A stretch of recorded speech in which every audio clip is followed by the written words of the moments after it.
तो दोस्तों हम आपके लिए लाए हैं एक बेहतरीन ऑफर जो कि 90% ऑफ पे मिल रहा है 999 में, जो आपको complete syllabus plus 50 plus questions जो है हर एक लेक्चर के बाद डिस्कस किया जाएगा, जिसको विथ एक्सप्लेनेशन, जिससे आपकी जो भी मतलब टॉपिक्स है अच्छे से कवर हो सके। और इस कोर्स की वैलिडिटी जो है 2 इयर्स रखी गई है कि आपको जो है बार बार अगर आप एग्जाम देते हो तो भी आप रिवाइज कर सकते हो। तो इस कोर्स में आपको क्या क्या मिल जाता है, तो देखिए आपको कंप्लीट लाइब्रेरी साइंस का आपका जो एग्जाम का सिलेबस होगा वो एक लेक्चर ऑलमोस्ट 2.5 आवर्स का होगा, और ऐसे ऐसे 100 प्लस आपको लेक्चर्स मिलेंगे। और उस लेक्चर्स के बाद में उसी टॉपिक से रिलेटेड 50 प्लस या फिर 50 जो मोस्ट इंपॉर्टेंट क्वेश्चंस होते हैं विथ एक्सप्लेनेशन, जिससे आपको जो है आपका लेक्चर जो है अच्छे से जो है समझ में आ जाए और आप एग्जाम के लिए प्रिपेयर हो जाए। और उसके बाद रेगुलरली आपको मतलब लेक्चर्स आते रहेंगे, 4 प्लस ईच जो है वीक में आएगा। और उसके बाद अगर आपका सिलेबस चेंज भी होता है तो आप हमसे रिक्वेस्ट कर सकते हैं, तो आपको जो है उसके लेक्चर्स भी प्रोवाइड कर दिए जाएंगे। और इसके साथ जो है हम प्रोवाइड कर रहे हैं आपको 5000 क्वेश्चन का वही बैंक, जो आपको जैसे मतलब पीडीएफ में मिल जाएगा, आप डाउनलोड भी कर सकते हो। तो आप हमसे क्यों जुड़े, तो आपको जो है पूरी सिलेबस कवर की जाएगी, 100 प्लस लेक्चर्स में 5000 प्लस इंपॉर्टेंट क्वेश्चंस कवर किया जाएगा और एग्जाम ओरिएंटेड प्रिपरेशन कराया जाएगा। तो ऐसा नहीं है कि जो है किसी टॉपिक में घुसे और उसी टॉपिक में बहुत ज़्यादा टाइम वेस्ट किए, तो आपको सारा टॉपिक्स जो है कवर किया जाएगा। और सबसे बड़ी बात है कि आपको 2 इयर्स की वैलिडिटी इसमें मिल रही है। तो हमारे मतलब कोर्सेज को जरूर ज्वाइन करें, जो कि आपको लिंक में मिल जाएगा, जो कि डिस्क्रिप्शन में अवेलेबल है, और मैंने जो है कमेंट सेक्शन में भी पिंड कमेंट में डाल दिया है। तो हमसे जल्दी से जल्दी जुड़ें। Thank you. हेलो दोस्तों, तो आज जो है हम टॉपिक डिस्कस करने वाले हैं वो है data information knowledge and wisdom. तो ये आपको पता भी होगा अगर आपने पढ़ा होगा BLIS MLIS में। तो जैसे डेटा होता है, इसको आपने पिरामिड पढ़ा होगा, डेटा के बाद इंफॉर्मेशन, फिर नॉलेज और फिर विजडम। तो इसी पे जो है हम बहुत डिटेल में पढ़ने वाले हैं, तो आप हमारे साथ बने रहिए। चलिए शुरू करते हैं। देखो, data information knowledge and wisdom, तो ये आपको इंट्रोडक्शन में देखोगे तो डेटा जो है ना, एक आप आजकल स्टेटमेंट सुनते होंगे कि data is the new oil, सुने होंगे। अंबानी जी का भी स्टेटमेंट है। और पूरा वर्ल्ड आप देखोगे तो डेटा के पीछे ही भाग रहा है कि जितना ज़्यादा से ज़्यादा डेटा जैसे कलेक्ट कर सके। आप कोई भी एंड्रॉयड हो या फिर मतलब iOS, कोई भी ऑपरेटिंग सिस्टम यूज करो, आप देखते होगे कि कितने ज़्यादा परमिशंस जो है मांगता है वो। आपका जो है मैसेज का जो है परमिशन मांगेगा, कॉल का परमिशन मांगेगा, स्टोरेज का परमिशन मांगेगा, गैलरी का। ऐसे you will be surprise to know कि आपका जो है डिजिटल लाइफ में देयर इज नो प्राइवेसी, है ना। और एक और चीज़, अगर आपको लगता है कि जैसे सोशल मीडिया जैसे हो गया, इंस्टाग्राम हो गया, फेसबुक हो गया, ट्विटर हो गया, जिसको अब एक्स भी कहते हैं, या फिर और भी कोई भी सोशल मीडिया हो, आप ये सोचते होंगे कि ये फ्री है। लेकिन कोई भी चीज़ फ्री है ना, if something is for free then you are the product, समझ रहे हो। अगर आप जैसे सोशल मीडिया पे ही देख लो, इंस्टाग्राम पे आप कौन से जो भी पोस्ट है उस पर कितना टाइम स्पेंड कर रहे हो, कितना जो है किसी पे कमेंट कर रहे हो, किस जो है पोस्ट के पास आप रिटर्न होके आ रहे हो, किस पोस्ट को लाइक कर रहे हो, आप कितना जो एक होता है ना कि अपना ध्यान किसी पोस्ट पे कितना दे रहे हो, वो पूरा मतलब बहुत ज़्यादा डिस्क्रिप्शन में जो है आपका AI स्टडी करता है, समझ गए। और उसी से जो है आपके जैसे चॉइसेज जो है प्रेडिक्ट करता है कि आप जो है फ्यूचर में जो है क्या लेने वाले हैं। अगर आप मान लो कि कोई जैसे रेड कलर का कोई जो शर्ट है और जैसे उस टाइप का जो है मतलब ऐड भी आ रहा है, तो उसको आप जो है बार बार देख रहे हो, बार बार देख रहे हो, कभी मतलब रुक गए हैं, कभी उसका जो कमेंट पढ़ रहे हो, तो AI जो है उसका आर्टिफिशियल इंटेलिजेंस या फिर एल्गोरिदम कुछ भी कह लो, तो वो उसको रिकॉग्नाइज करता है और वो एक तरह से आप कुछ भी बोलते भी हो, फिर जैसे मैसेज टाइप करते हो, जब किसी से बात करते हो कि मुझे कुछ भी जो है जो सामान खरीदना है, तो वो एआई जो है वो धीरे धीरे धीरे धीरे जो है मतलब ट्रेन करके आप किस मोमेंट पे किस समय आपको रिक्वायर्ड होगा वो सारा चीज़ जो है स्टडी करके आपको ऐड दिखाता है। तो आप जो समझ रहे हो कि जो है if something is for free then you are the product, कि आपको सारा सोशल मीडिया वगैरह जो है मतलब क्यों दिया जा रहा है, क्योंकि आप डेटा जनरेट करते हो और डेटा को उसी को जो है प्रोसेस करती है कंपनीज, और प्रोसेस करने के बाद वही जो है आपको सेल करती है। जैसे पुराने टाइम में जो था ना, जब अंग्रेज रूल करते थे इंडिया पे, कि रॉ मटेरियल्स लेते थे और उसके बाद जो है प्रोसेस करके ब्रिटेन से जो है आपका कंप्लीटेड जो भी गुड्स होता था उसको सेल करते थे। तो वही एक तरह से आप न्यू एज में देखोगे तो वही जो है ना रॉ मटेरियल्स की जगह जो है आपका रॉ डेटा बन चुका है। कि आपको जो एल्गोरिदम्स है वो जब मेन चीज़ है। जैसे मतलब टिकटॉक देखो, एक टाइम में कितना जो है फेमस हुआ था, क्योंकि उसका जो एल्गोरिदम है वो आपको जो है एक तरह से एडिक्टेड बना देता था, कि आप जो चाह रहे हो देखना चाह रहे हो वो एग्जैक्टली प्रेडिक्ट कर सकता है। समझ रहे हो वो कितना ज़्यादा डेटा जो है हम तो कलेक्ट करके ये चीज़ जो है प्रेडिक्ट करता पा रहा होगा। तो अब आपको धीरे धीरे समझ में आ रहा होगा कि डेटा का कितना इम्पोर्टेंस है। और इम्पोर्टेंस देखो तो जैसे इंफॉर्मेशन सोसाइटी आज के टाइम में कहते हैं, कि जैसे मतलब पुराने टाइम में इंडस्ट्रियलाइजेशन हुआ तो उससे पहले एग्रीकल्चर हुआ करता था, और उसके बाद इंडस्ट्रियलाइजेशन के बाद जो है मतलब आईटी जो है जैसे इंफॉर्मेशन टेक्नोलॉजी सेक्टर बहुत ज़्यादा जज बढ़ गई। उसमें आप देखोगे जब नेटवर्क्स आ गया, 2G के बाद 3G 4G 5G, फिर जो वाईफाई आ गया, तो आप ये देख रहे हो कि ये सारा जो है डेटा को ही इधर से उधर उधर से इधर जो है मतलब किया जा रहा है। या फिर मतलब डेटा का इतने जो हाई लेवल चिप्स हो गए वो भी जो है क्या कर रहे हैं, डेटा के जो है जब प्रोसेसिंग ही कर रहे हैं। आप देख लो आजकल हर कोई चैट जीपीटी यूज कर रहा है। चैट जीपीटी यूज कर रहा है वो क्या है, तो पूरा इंटरनेट के डेटा का जो है मशीन लर्निंग एल्गोरिदम्स के थ्रू वो लोग जो है ऐसा एक न्यूरल नेटवर्क कह लो या फिर इस टाइप का वो ब्रेन टाइप डेवलप किए, जिसको लार्ज लैंग्वेज मॉडल भी कहते हैं, जो रिप्लाई कर सकता है, ह्यूमन लाइक रिप्लाई कर सकता है। और वो रिप्लाई कैसे करता है, तो वो क्योंकि जो है वो ह्यूमन डेटा पे ट्रेन किया गया है यूजिंग मशीन लर्निंग एल्गोरिदम्स, तो वो जो आर्टिफिशियल इंटेलिजेंस बना उसको हर कोई यूज कर रहा है, तो वो भी जो है एक तरह से डेटा पे ही बेस्ड है।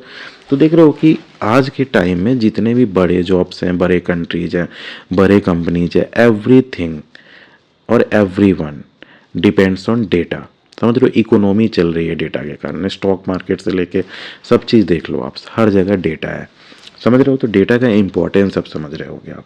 अब उसी डेटा को जो है आप जो है प्रोसेस करते हो या फिर एक तरह से ऑर्गेनाइज कर देते हो सेम टाइप के डेटा को, तो वो बन जाता है इन्फॉर्मेशन। और वही इन्फॉर्मेशन जो है आप धीरे धीरे धीरे धीरे जैसे स्टडी करते करते आपको नॉलेज आता है, और उसी नॉलेज से जो है आप जो फ्यूचर प्रेडिक्ट करते हो, कि आपको जैसे नॉलेज है कि यार देखो बाहर जो है मौसम सही नहीं लग रहा है, पूरा सन्नाटा टाइप है, तो आप एक्सपीरियंस से पास्ट नॉलेज से आप जो है बता सकते हैं कि यार अभी आंधी आ सकती है या फिर अभी जो है बारिश हो सकती है, छाता ले लो। तो ये जो आपका जो अंदर से आ रहा है ना जो प्रेडिक्शन, इंट्यूशन, वो हुआ विजडम। समझ गए, तो बेसिक आपको जो है data, information, knowledge and wisdom समझ गए होंगे। तो अब चलो शुरू करते हैं। देखो, data, information, knowledge and wisdom represent a continuum of intellectual development and the products of the human mind. समझ गए कि ह्यूमन माइंड का ही तो प्रोडक्ट है। आप आपके देखो मतलब चारों तरफ बहुत सारी चीज़ें हो रही हैं, लेकिन आप जो है सारा जैसे डेटा तो नहीं दिमाग में रख रहे हो, है ना। कुछ जैसे आप अगर ऑफिस में जो है जॉब करते हो, या फिर जो है मतलब कहीं भी जैसे स्कूल में हो, कॉलेज में हो, कुछ भी करते हो आप, या फिर एग्ज़ाम का तैयारी करते हो, तो आप देख रहे हो कि सारा चीज़ जो आपके अराउंड जो हो रहा है वो सारा चीज़ तो आप जैसे नहीं देख रहे हो। एक तरह से 99.99% से भी ज़्यादा आपके अराउंड जो भी चीज़ हो रहा है उसको आप इग्नोर कर रहे हो। तो समझ रहे हो, ये जो डेटा, इन्फॉर्मेशन, नॉलेज, विजडम जो है ये continuum of intellectual development are a product of the human mind. समझ गए। These elements are evaluated on an ascending scale of values where data holds the least value. समझ गए जो मैं बता रहा था कि रॉ डेटा जो डेटा है जो है, जैसे पिरामिड पे भी देखोगे जो DIKW पिरामिड कहता है, तो यहाँ हो जाता है आपका डेटा, ये हो जाता है इंफॉर्मेशन, ये हो जाता है नॉलेज, और ये ऊपर का विजडम। तो देख रहे हो तो डेटा जो है वो लीस्ट वैल्यू पे आता है, बॉटम ऑफ द पिरामिड पे आता है, and wisdom represent the greatest value. तो मैं ये सब जो लेक्चर्स रख रहा हूँ इसमें मैं हिंदी एंड इंग्लिश दोनों यूज करूँगा। स्लाइड्स इंग्लिश में होंगी लेकिन मैं हिंदी में पूरा अच्छे से समझा दूंगा, क्योंकि मुझे पता है कि इंडिया कैसे पढ़ता है ना। तो जस्ट बियर विथ मी। अब देखो, process of transformation, how one level becomes another. तो data information knowledge and wisdom जो है सो एक से दूसरा कैसे बनता है, समझ गए। तो देखो जैसे डेटा हुआ, तो डेटा को, जैसे डेटा से इन्फॉर्मेशन बनता है ना, तो इन्फॉर्मेशन कैसे बनता है, तो उसको डेटा को जब प्रोसेस किया जाता है उसको अच्छे से ऑर्गेनाइज किया जाता है। जैसे मान लो कि आपके पास डेटा है कि जैसे ऐसे ही लिखा हुआ है कि 172, 180, 185, 165, तो इस टाइप का सेंटीमीटर सेंटीमीटर सारा डेटा दिया हुआ है, तो इसका कोई मीनिंग नहीं निकल रहा है ना। लेकिन इसी में लिख दिया जाए कि जैसे हाइट ऑफ 4 स्टूडेंट्स, समझ गए, तो इसका कोई मीनिंग निकला ना कि ये जो है 4 स्टूडेंट का हाइट है, तो ये इन्फॉर्मेशन बन गया, समझ गए। अब डेटा इन्फॉर्मेशन में आपको आ गया होगा समझ गए। Processing, organising, structuring. तो स्ट्रक्चरिंग में क्या हो गया, जो सॉर्टिंग, फिल्टरिंग, एडिंग कंटेक्स्ट, और जैसे और मतलब एडिंग कंटेक्स्ट आ गया समझ में। सॉर्टिंग में क्या होता है, देखो जैसे आप फ्लिपकार्ट वगैरह पे कुछ बाई करते होगे, तो आपको अगर कोई स्क्रीनशॉट भेज दे, जैसे 10 जो है कुछ भी माइक्रोवेव जैसे ओवन का मानो, और एक तरफ जैसे स्क्रीनशॉट में जो है आपको जो है जैसे प्राइस लो टू हाई करके भेजा जाए, या फिर जो है जैसे पॉपुलैरिटी के अनुसार भेजा जाए, समझ रहे हो, तो वो असेंडिंग ऑर्डर या फिर डिसेंडिंग ऑर्डर हो गया या सॉर्ट किया हुआ हो गया, तो उसका एक इन्फॉर्मेशन निकला ना। या फिर जैसे क्लास में मान लो कि यही हाइट था, तो अगर ये जैसे बोला जाए कि हाइट ऑफ द टॉप जैसे टॉप 4 स्टूडेंट्स जो भी जो है मतलब क्लास में, तो फिर ये भी इंफॉर्मेशन बन गया, समझ रहे हो। तो वही है, किसी भी डेटा में जब कंटेक्स्ट ऐड कर दिया जाता है तो वो इंफॉर्मेशन बन जाता है। अब देखो इंफॉर्मेशन से नॉलेज कैसे बनता है, तो वही इंफॉर्मेशन को एनालाइज किया जाए, analysis, synthesis, interpretation, application and learning pattern, समझ गए। मीनिंग क्या हुआ कि एनालिसिस कर रहे हो आप इंफॉर्मेशन का, आप जो है हाँ मतलब इंफॉर्मेशन को एनालाइज कर रहे हो। जैसे आप मान लो कि पूरा आपका जो है जैसे BLIS का सिलेबस है, अब BLIS के सिलेबस को आप पूरा का पूरा एनालाइज करके जब पढ़ गए हो, फिर जैसे एक नोट्स बना गए हो, फिर मतलब उससे आप इंटरप्रेट कर रहे हो कुछ भी कि यार जैसे आप देख रहे हो कि अच्छा मतलब एग्जाम्स में जो है इस टॉपिक से बहुत ज़्यादा क्वेश्चन दिख रहे हैं और मतलब हर साल पूछे गए हैं, तो आप वो इंटरप्रेट कर रहे हो ना कि अच्छा तो फिर नेक्स्ट टाइम भी जो है इसके आने का प्रोबेबिलिटी ज़्यादा है, वो इंटरप्रिटेशन हो गया। तो ये सब नॉलेज में आता है। एप्लीकेशन तो वही है, जैसे इन्फॉर्मेशन से आप कुछ एप्लीकेशन बना दे रहे हो तो वो नॉलेज हो गया। जस्ट फॉर एग्जांपल चाहे स्विगी ले लो, जोमेटो, फिर फ्लिपकार्ट, अमेजन, ये रैपिडो, ये सारा देखते होगे तो आपको मतलब ऑनलाइन कंपनीज है, लेकिन ये तो GPS बेस्ड कंपनी है ना।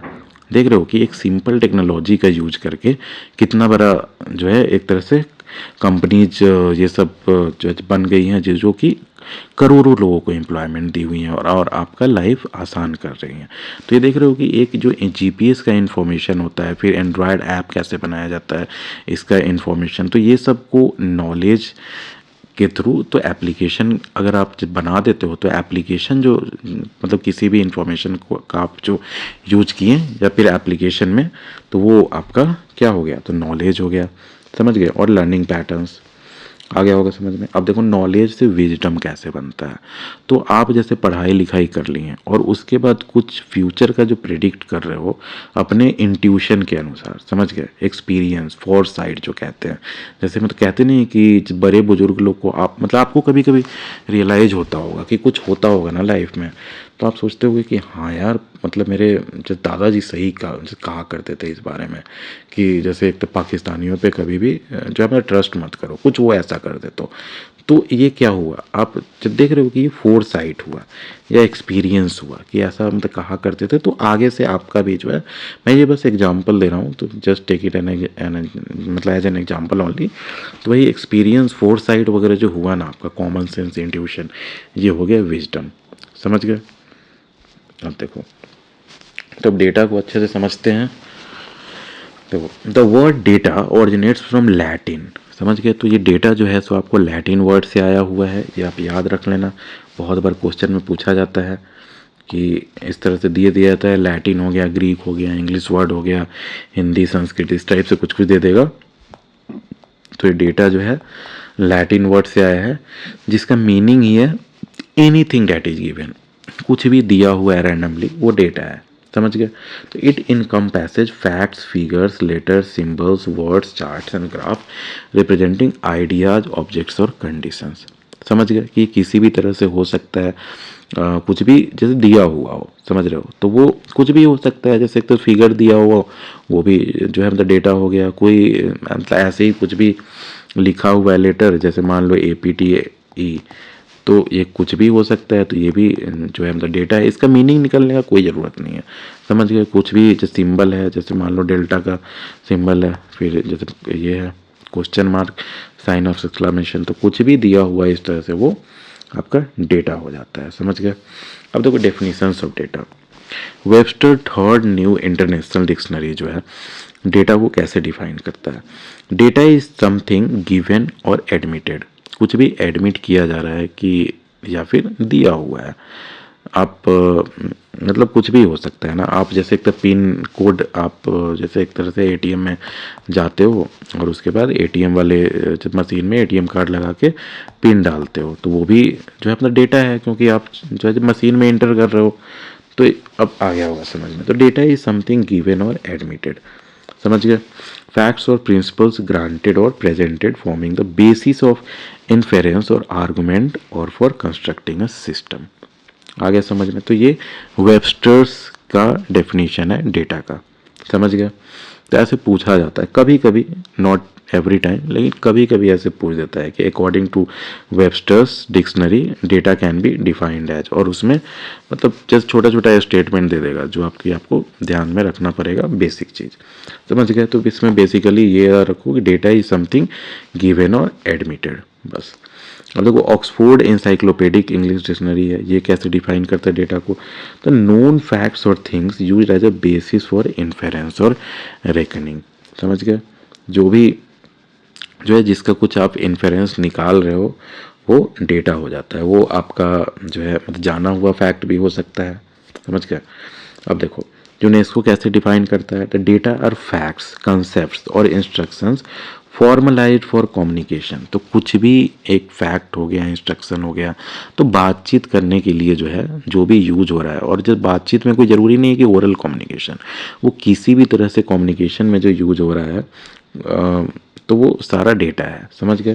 तो वही कहते हैं डेटा और फैक्ट्स, कंसेप्ट्स और इंस्ट्रक्शंस फॉर्मलाइज्ड फॉर कम्युनिकेशन, जिसको फॉर्मलाइज किया जाता है कम्युनिकेशन के लिए। अब देखो, कुछ भी है, तो अगर ये मानो कि डेल्टा लिखा हुआ है, तो ये सिंबल है, तो आपको सिंबल का मीनिंग पता है ना कि हाँ मतलब डेल्टा जो है उससे मतलब मान लो जैसे थर्मोडाइनामिक्स हुआ, तो उसमें उस जैसे हीट को रिप्रेजेंट करते हैं, है ना।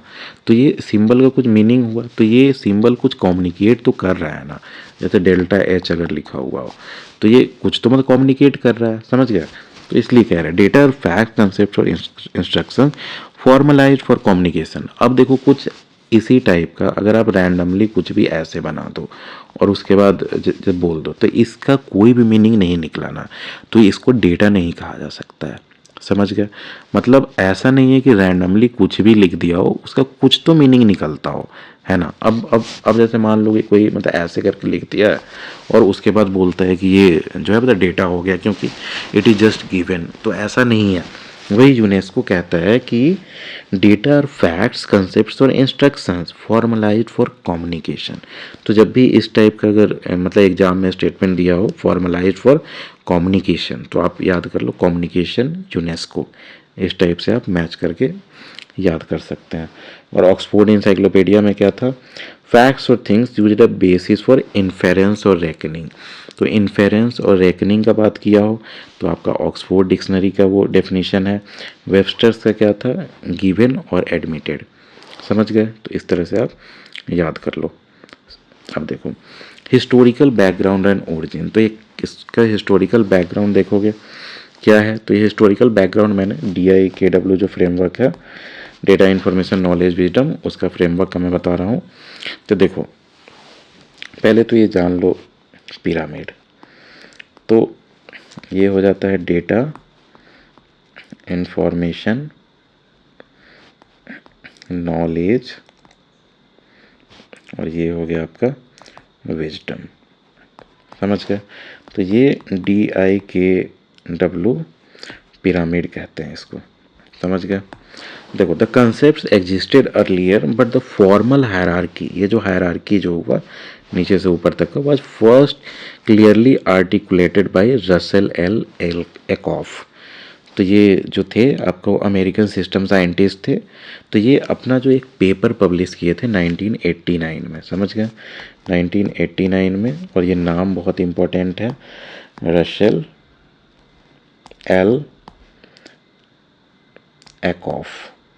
तो रसेल एल एकॉफ याद कर लो, डेटा से रिलेटेड है। समझ गए, तो इन्होंने जो है आपका एक 1989 में पेपर पब्लिश किया था, फ्रॉम डेटा टू विजडम। समझ गए, presidential address to international society for general system research 1988 में पब्लिश हुआ था इसमें।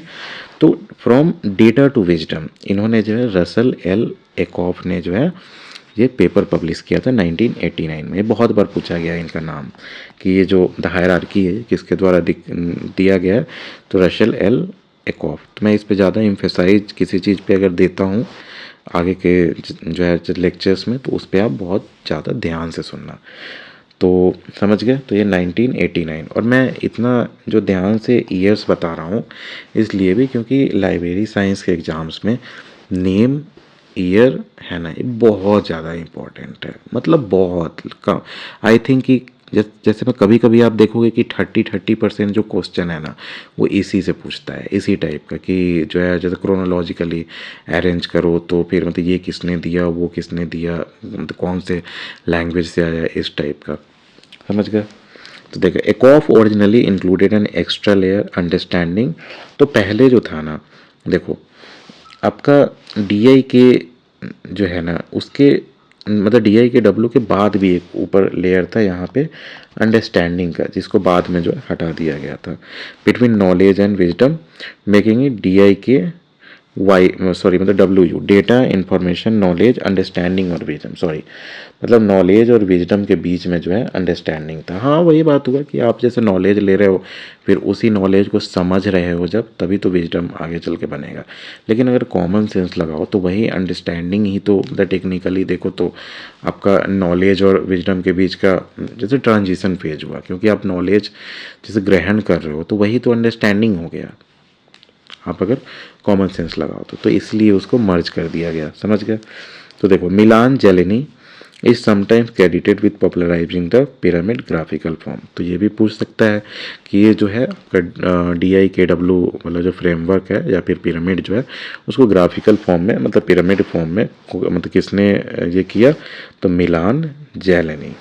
समझ गए, तो मिलान जेलेनी ने जो है इसको is sometimes credited with popularizing the pyramid graphical form। समझ गए, तो ये याद कर लो रसेल एल एकॉफ और मिलान जेलेनी। ठीक है जी, अब देखो एक और इसमें नाम जो बहुत इंपॉर्टेंट है वो है TS एलियट। इसका भी बहुत बार पूछा गया है। The model has roots in its earlier thinkers like TS Eliot, where is the wisdom we have lost in knowledge, where is the knowledge we have lost in information. ये 1934 में इनका लिखा हुआ है TS एलियट का। तो बहुत बार पूछा जाता है कि TS हाँ कि मतलब DIKW जो आपका पिरामिड है वो ओरिजिनल रूट इसका कहाँ पे मिलता है, तो ये टी.एस. एलियट का एक पोएम या आर्टिकल जो भी कह लो, वो था 1934 का। ये बहुत इंपॉर्टेंट है, तो ये डेट याद कर लेना 1934। और ये देखो जैसे आपका था रसेल एल एकॉफ, तो ये 1989 का जो पेपर था, तो उसका देख रहे हो कि ये कितना पुराना है इसके कंपेयर्ड में, है ना। तो अब देखो रसेल एल एकॉफ, फिर मिलान जेलेनी और टी.एस. एलियट, ये तीनों आपको नाम याद रखना है इसमें से अभी तक। अब देखो कैरेक्टरिस्टिक्स ऑफ डेटा।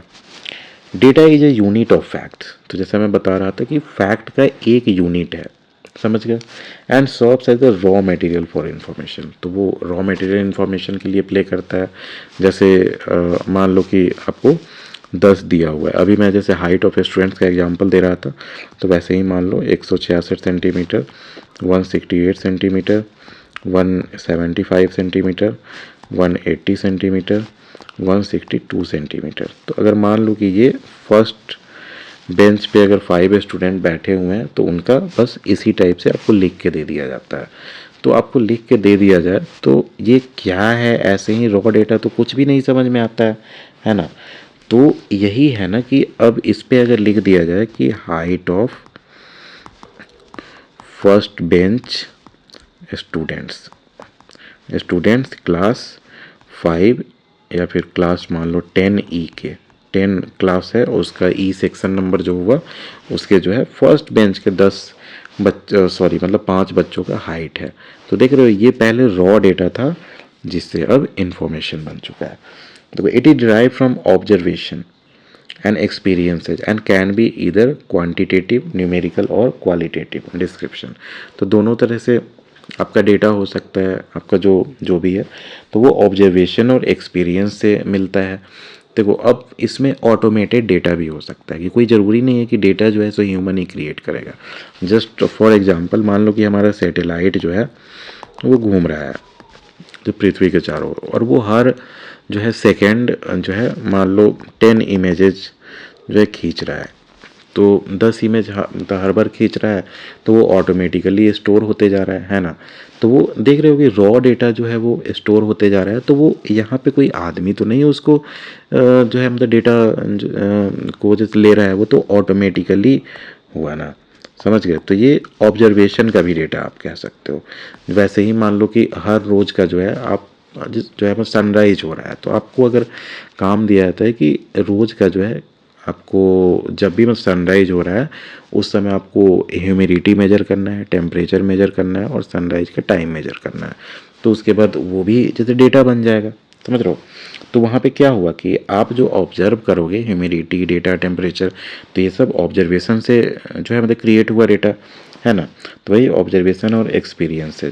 तो अब देखो अगर एक्सपीरियंस का पूछा जाए कि अगर मान लो कि आपको कहा जाता है कि आप जैसे देहरादून में जाओ और वहाँ पे जितने भी जो है मतलब गोलंबर हैं या फिर जितने भी जो है मतलब चौराहे हैं, वहाँ का आपको मतलब अगले 6 महीने में ऐसा जैसे हर मिनट कितनी जैसे गाड़ियाँ जो है मतलब पार हो रही हैं, वो आपसे कोई जो है जैसे डेटा मांगता है, और फिर उससे जैसे मांगता है कि कौन से जो है मतलब गोलंबर पे सबसे ज़्यादा दिक्कत हो रहा है, या फिर कौन से जो है मतलब गोलंबर पे सबसे ज़्यादा जो है मतलब भीड़ लग रही है और एक तरह से मिसमैनेज्ड है, जिसको और ज़्यादा सही करने की ज़रूरत है। तो देखो तो एक तो जो है मतलब गाड़ियों का आपसे जब पूछा गया कि मतलब कितना कितना है, तो वो आपका क्या हो जाएगा, ये जैसे मतलब क्वांटिटेटिव डेटा हो जाएगा, क्योंकि वो नंबर्स के फॉर्म में हो जाएगा। और फिर पूछा जाएगा कि इसकी जो है कौन सा गोलंबर में जैसे में क्या दिक्कत आ रहा है, ये सब, तो ये सब क्या हो जाएगा आपका क्वालिटेटिव डेटा हो जाएगा, क्योंकि आपको डिस्क्राइब करना होगा। वो आ गया होगा समझ में। अब देखो इन साइंस डेटा में ऑल्सो भी ग्राफिकल, जैसे आपको पता ही होगा, जैसे आप क्रिकेट वगैरह देखते होंगे तो उसमें जैसे ग्राफ बन के आता है ना इस टाइप से कि ऐसे ऐसे मतलब रन्स लगे ओवर, हर मतलब ओवर के अनुसार, तो ये सब हो गया ग्राफिकल। अब देखो प्रॉपर्टीज ऑफ डेटा क्या क्या है, तो एमेनेबिलिटी टू यूज, कि आपका जो है data should B usable with in it context. जैसे मैं बता रहा था कि ये जैसे मतलब सेंटीमीटर में हाइट दिया हुआ है, तो इसका कोई कंटेक्स्ट तो होगा ना कि height of the first bench student, तो इसी को कंटेक्स्ट कहते हैं। तो data should B usable with in this context, तो वो आपको यूज में आना चाहिए डेटा।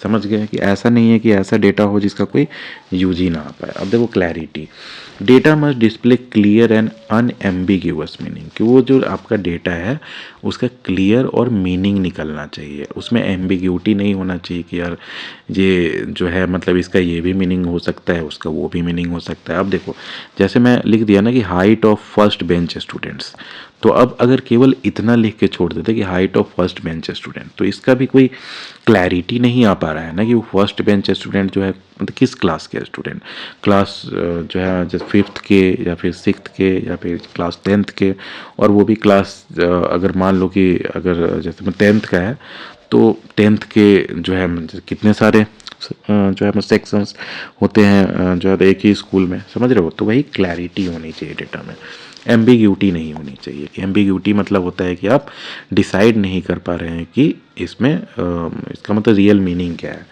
अब accuracy, precision is essential for effective application, तो डेटा में जो है आपका एक्यूरेसी होना चाहिए, समझ गए, इफेक्टिव एप्लीकेशन के लिए। अगर आपका डेटा एक्यूरेट नहीं है, मान लो कि आप जैसे स्विगी वगैरह यूज करते होगे, फ्लिपकार्ट वगैरह, अब जीपीएस लोकेशन आप अगर उसको गलत दे दिए है ना, तो उसके बाद आपका बताओ जैसे स्विगी का कोई ऑर्डर ला रहा है वो पूरा घूमते रह जाएगा, आपके एड्रेस तक पहुंच ही नहीं पाएगा, समझ गए। तो डेटा आपका एक्यूरेट होना चाहिए। अब essence, data should be refined to prevent valuable to present valuable insight, समझ गए।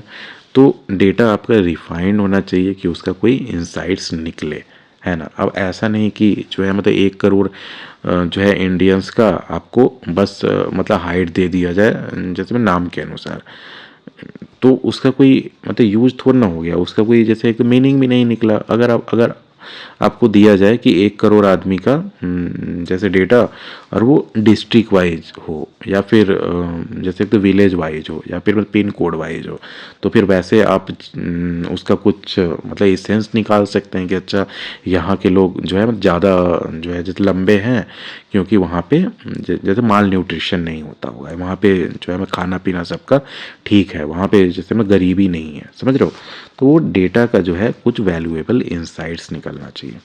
आ रहा होगा समझ में आपको। अब देखो इन्फॉर्मेशन, वैसे ही जो है अब मतलब डेटा को जो है सही तरह से अरेंज किया जाता है कि उसका मीनिंग निकले, तो वो इन्फॉर्मेशन बन जाता है, समझ गए।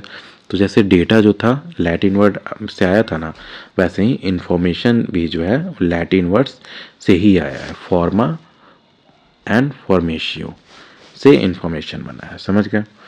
तो ये सब पूछ भी सकता है एग्जाम्स में, फॉर्मा और फॉर्मेशियो। देखो अब आप ये फील कर रहे होगे कि यार देखो कि ये तो हमें नहीं पढ़ना था, वो तो हमें नहीं पढ़ना था, या फिर वो टॉपिक पे जो है मतलब सीधे क्यों नहीं जैसे हम जा रहे हैं, या फिर जैसे मतलब डिफ़िकल्ट या फिर मतलब ईजी, ये सब आपके दिमाग में चलता होगा।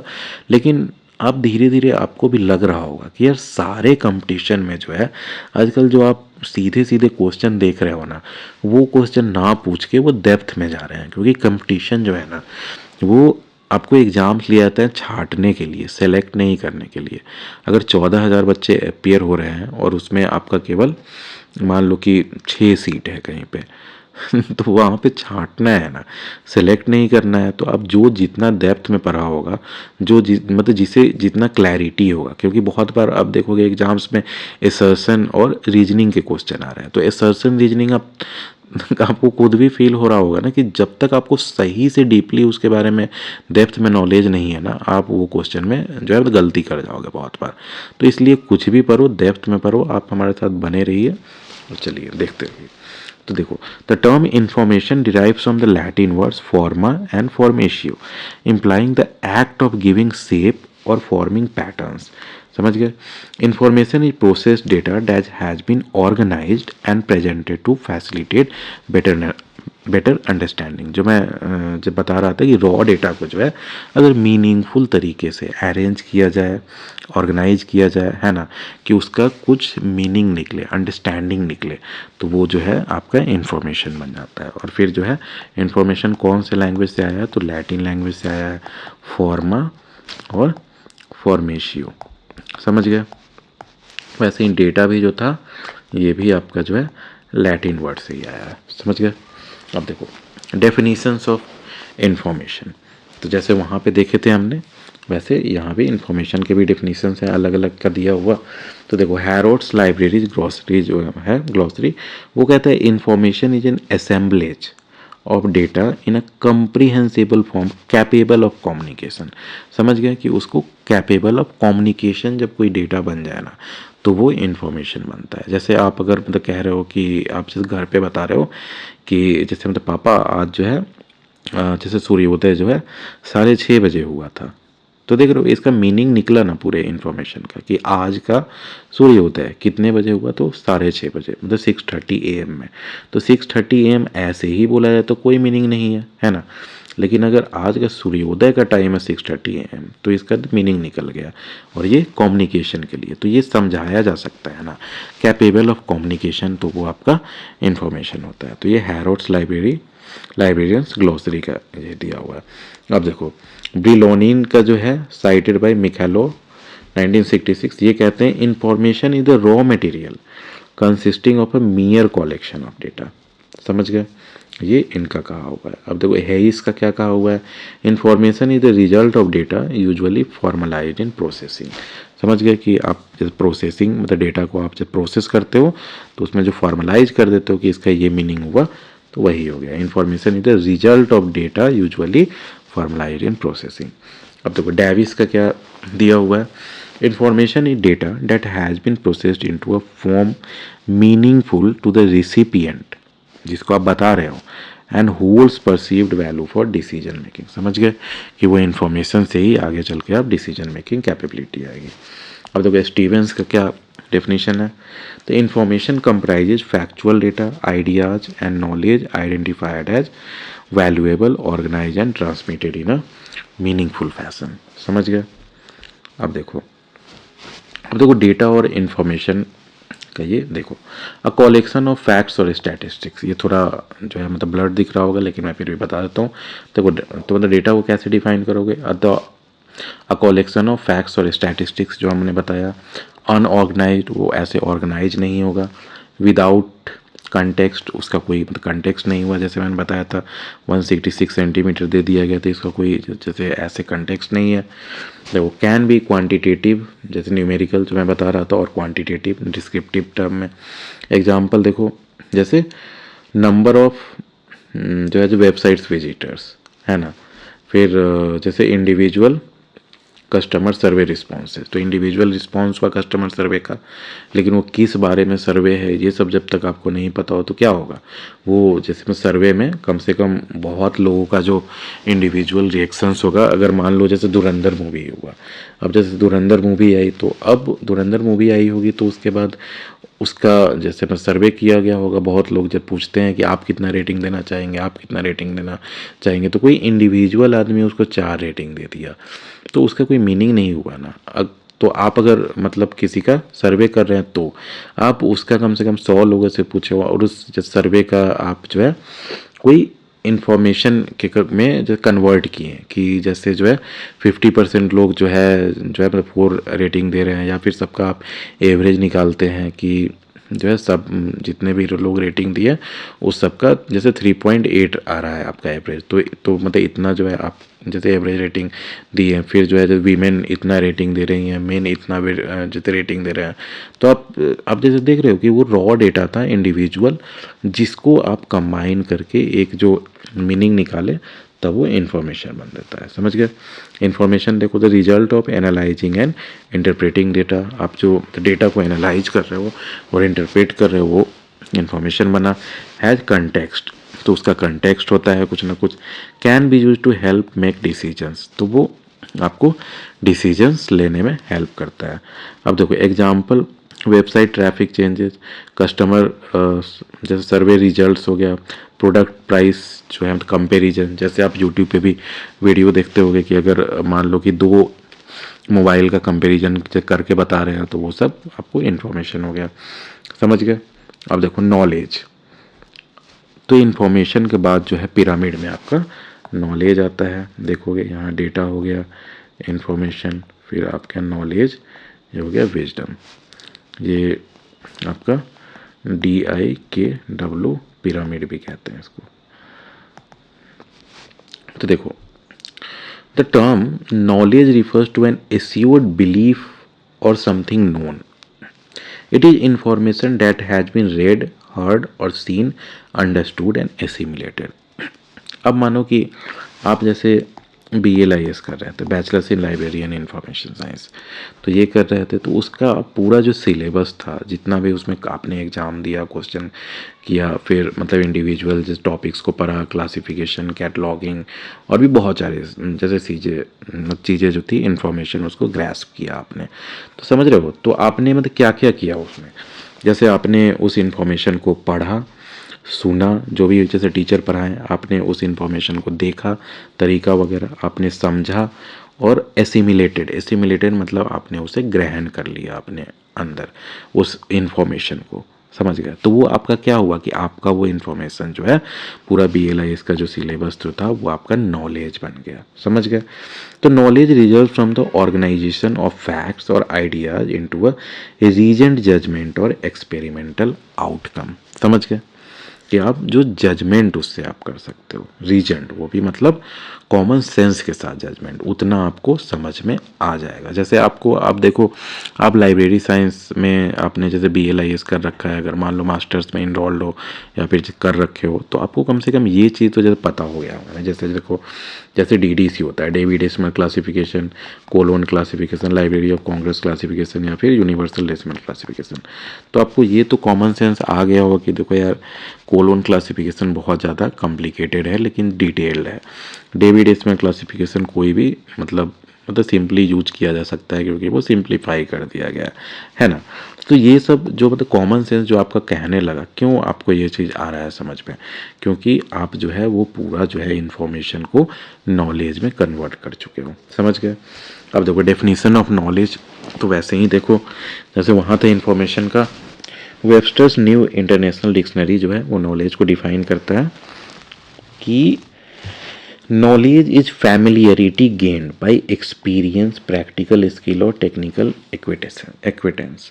तो ये यही हुआ कि नॉलेज जो है, जो आप समझ गए, खुद में गेन कर गए, समझ रहे हो, तो मतलब फैमिलियर हो गए उस चीज़ से। जैसे मैं बता रहा था, David decimal classification, colon classification, library of Congress classification और यूनिवर्सल डेसिमल क्लासिफिकेशन, तो ये सब सुन के ही जो है आपको टर्म्स जो है आपको फैमिलियरिटी हो गया ना कि अच्छा ये सब क्लासिफिकेशन स्कीम्स है, किसमें क्या क्या मतलब होता है बेसिकली, है ना। तो ये सब, तो ये आप एक्सपीरियंस से जिसमें गेन करते हैं, या फिर जैसे प्रैक्टिकल स्किल की आप कोई मतलब स्किलिंग का जो है कोर्स कर रहे हो, मानो कि आप जैसे बाइक कैसे रिपेयर होता है उसका कोर्स कर रहे हो, मोबाइल कैसे रिपेयर होता है उसका कोर्स कर रहे हो, तो आप जैसे फैमिलियर हो गए तो वो नॉलेज बन गया आपका। या टेक्निकल एक्विटेंस वैसे ही मैं बता रहा था, जैसे कुछ भी जैसे एक तरह से मोबाइल रिपेयरिंग हो गया, कंप्यूटर रिपेयरिंग का, तो ये सब आप जैसे टेक्निकली मतलब टेक्नोलॉजिकली एक्वेंटेड हो गए आप, कि वो आपको समझ में आ चुका है, फैमिलियर हो चुके हैं उस चीज़ से, ठीक है जी। तो ये वेबस्टर्स का आपका डेफिनेशन था, सॉरी मतलब वेबस्टर्स न्यू इंटरनेशनल डिक्शनरी का। वेबस्टर्स का देखो, acquaintance with fact, the state of being aware of something और पॉजेसिंग इन्फॉर्मेशन। आप जो है ये सब के बारे में जैसे अवेयर हैं, आपको ये सब के बारे में इंफॉर्मेशन है दिमाग में, तो ये आपका हो गया नॉलेज, समझ गए। अब देखो नॉलेज एक्विजिशन प्रोसेस देखते हैं, कैसे कैसे नॉलेज एक्वायर किया जाता है। तो gathering information, processing and understanding, समझ गए। इंटरनलाइजेशन थ्रू एक्सपीरियंस से आप समझते हो। वैलिडेशन एंड जस्टिफिकेशन, कि आपका दिमाग जो है खुद ही जो है जब वैलिडेट करता है कि नहीं ये चीज़ मतलब गलत है, ये चीज़ सही है, खुद ही दिमाग आपका जस्टिफाई करता है, समझ गए।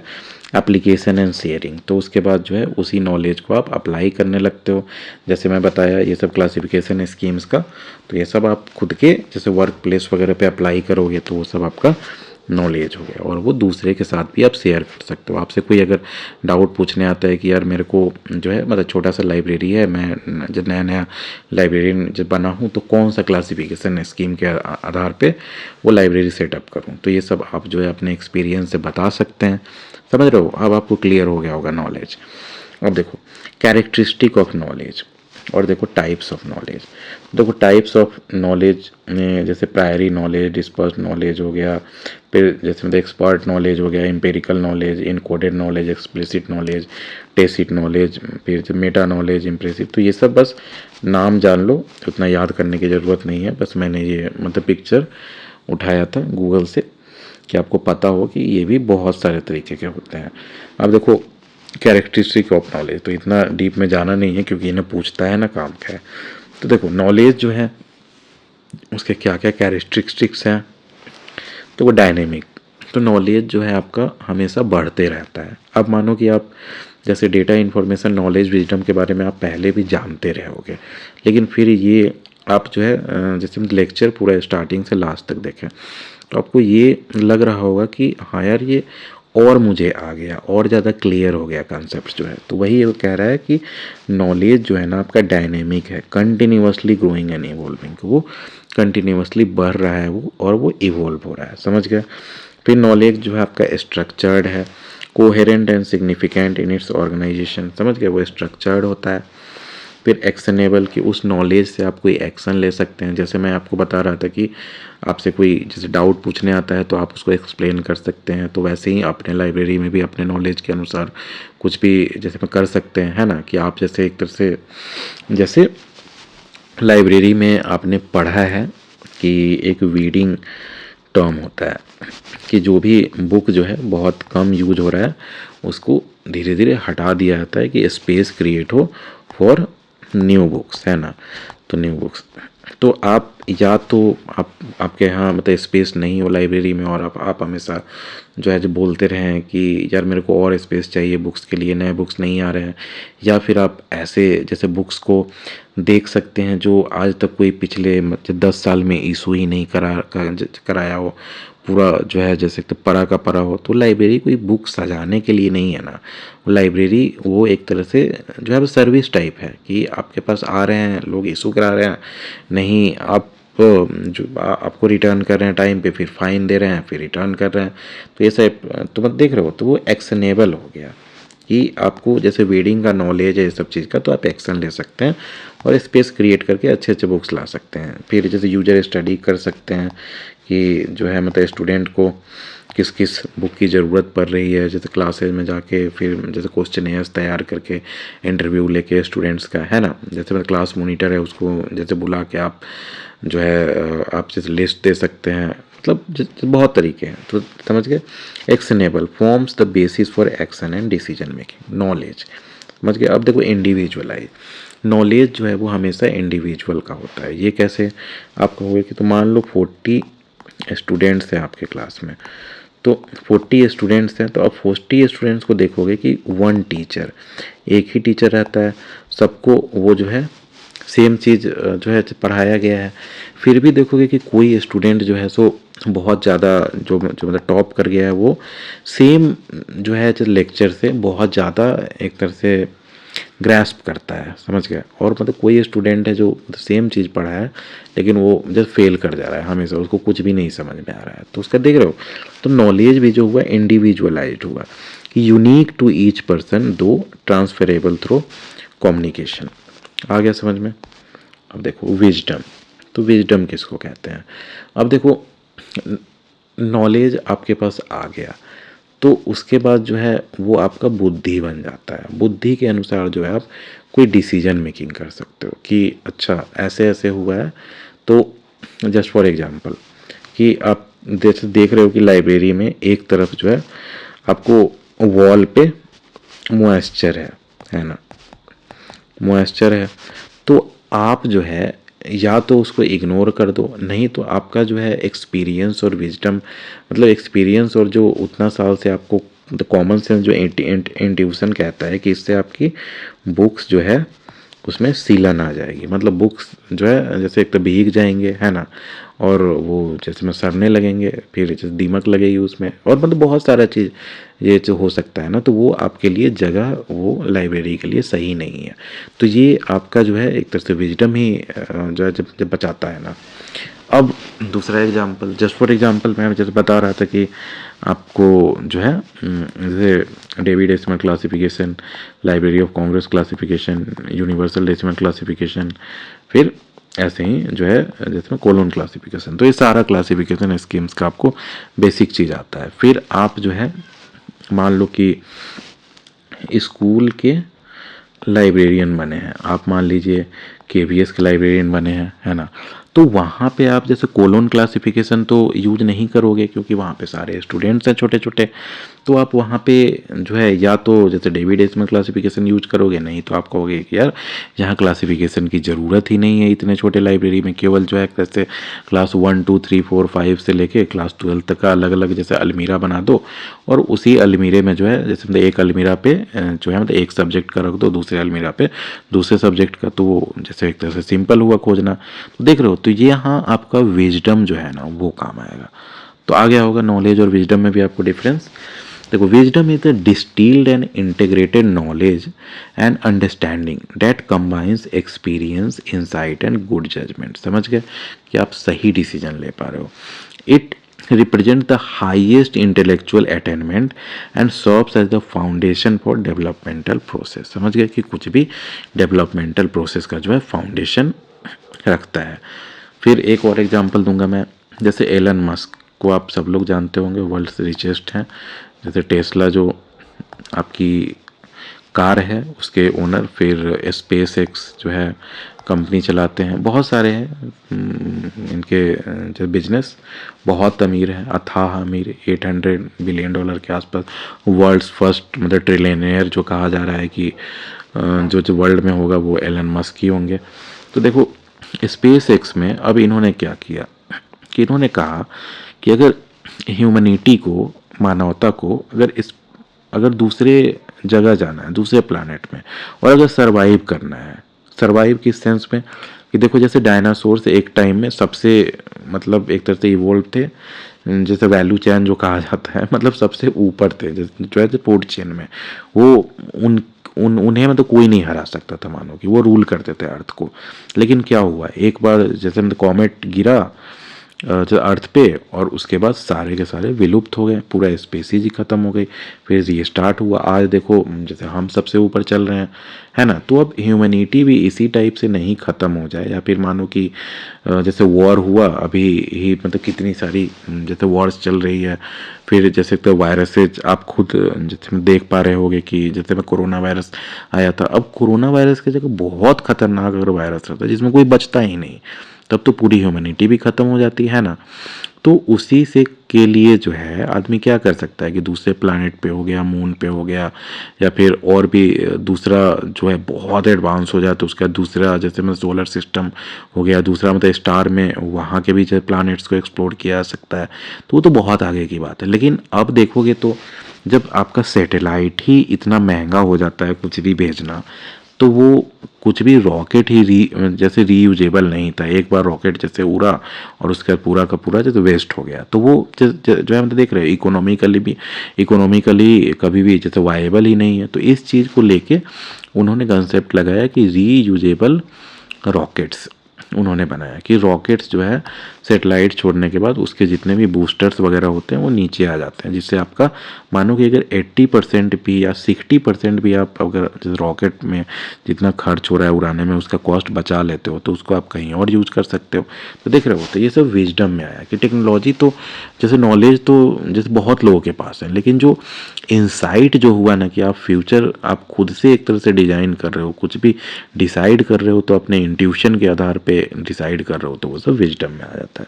समझ गए, फाउंडेशन फॉर डेवलपमेंटल प्रोसेस की इनसाइट। देखो, wisdom involve the practical application of knowledge. समझ गए, नॉलेज का जो है प्रैक्टिकल एप्लीकेशन वो विजडम हो गया। While information depends on humans for its existence, wisdom transcends this dependency and resides in the cumulative intellectual assets of humanity. यहाँ मैं एक एग्जांपल दूंगा, मान लो कि जैसे कार्ल मार्क्स, बहुत लोग इनको लाइक करते हैं, बहुत लोग डिसलाइक करते हैं, बहुत लोग गाली देते हैं। अब देख लो, जो भी ये हो, कार्ल मार्क्स जो था जैसे मतलब कैपिटलिज्म के अगेंस्ट, मान लो कि उनका कहना था कि जैसे फैक्ट्रीज हुई तो फैक्ट्रीज के ओनर जो हैं वो जैसे पैसे वाले नहीं होने चाहिए, जैसे फैक्ट्रीज को जो है वर्कर्स को ओन करना चाहिए। ये सुनने में बहुत अच्छा लगता है कि जो है पूरा जितना भी पूरे इंडिया में जैसे प्रॉपर्टी है उसको सब में जो है जैसे बराबरी से जो है जैसे डिवाइड कर दो जैसे वगैरह वगैरह, है ना। लेकिन ये सब थियरी बहुत अच्छा लगता है, लेकिन वो क्या प्रैक्टिकल है। लेकिन वही थियरी के आधार पे देखो जैसे चाइना में रिवॉल्यूशन हुआ, इंडिया में भी जैसे एक तरह से लेफ्ट की आइडियोलॉजी आई, फिर जैसे वेस्ट में भी हुआ, रशिया में हुआ। तो ये देख रहे हो, तो ये भी एक तरह का विजडम ही हुआ ना। इनको जितना भी इकोनॉमी का और सोसाइटी कैसे जो है मतलब चल रहा है उसको पूरा इन्होंने चेंज ही कर दिया अपने थिंकिंग के आधार पे। तो ये सब विजडम हुआ। तो देख रहे हो, तो वही कह रहा है कि नॉलेज तो ख़त्म हो जा सकता है लेकिन विजडम जो है ना वो आपका ह्यूमैनिटीज में चलते रहता है। तो देख रहे हो इनका एक आइडियोलॉजी कितना आगे तक गया। जैसे माओ हुए, माओ जेडोंग का नाम सुने होंगे, जैसे एक तो चाइना के प्रेसिडेंट है ना। तो देख रहे हो, तो विजडम कितना जैसे ट्रांसेंड करता है। आप जैसे देख लो, अरिस्टोटल का नाम सुनते होंगे, जैसे जो है मतलब अरस्तु या फिर चाणक्य का नाम सुनते होंगे, आज तक भी है ना उनका नाम। क्यों? क्योंकि वो विजडम था। समझ गए आप? देखो, अब देखो एग्जाम्पल देखते हैं इसमें, general plus librarian information science specific. अब देखो डेटा जैसे हुआ 98.6, 37, 2 PM, ये सब आपका डेटा हो गया। अब इसी को जो इन्फॉर्मेशन करोगे कि patient temperature is 98.6 degree Fahrenheit at 2 PM, तो इसका कोई मीनिंग निकला तो ये इन्फॉर्मेशन हो गया। फिर नॉलेज देखो, देखो दिस इंडिकेट्स, हाँ तो इस अब ये जैसे इन्फॉर्मेशन बना इससे अब क्या मीनिंग निकालोगे। तो देखो, this indicates normal body temperature if above 100 degree Fahrenheit it may be fever due to infection. समझ गए? तो ये आपका नॉलेज हुआ। अब देखो, अब उसी नॉलेज को जो है आप कॉमन सेंस और इंट्यूशन लगाओगे, जैसे देखो तो विजडम बनेगा।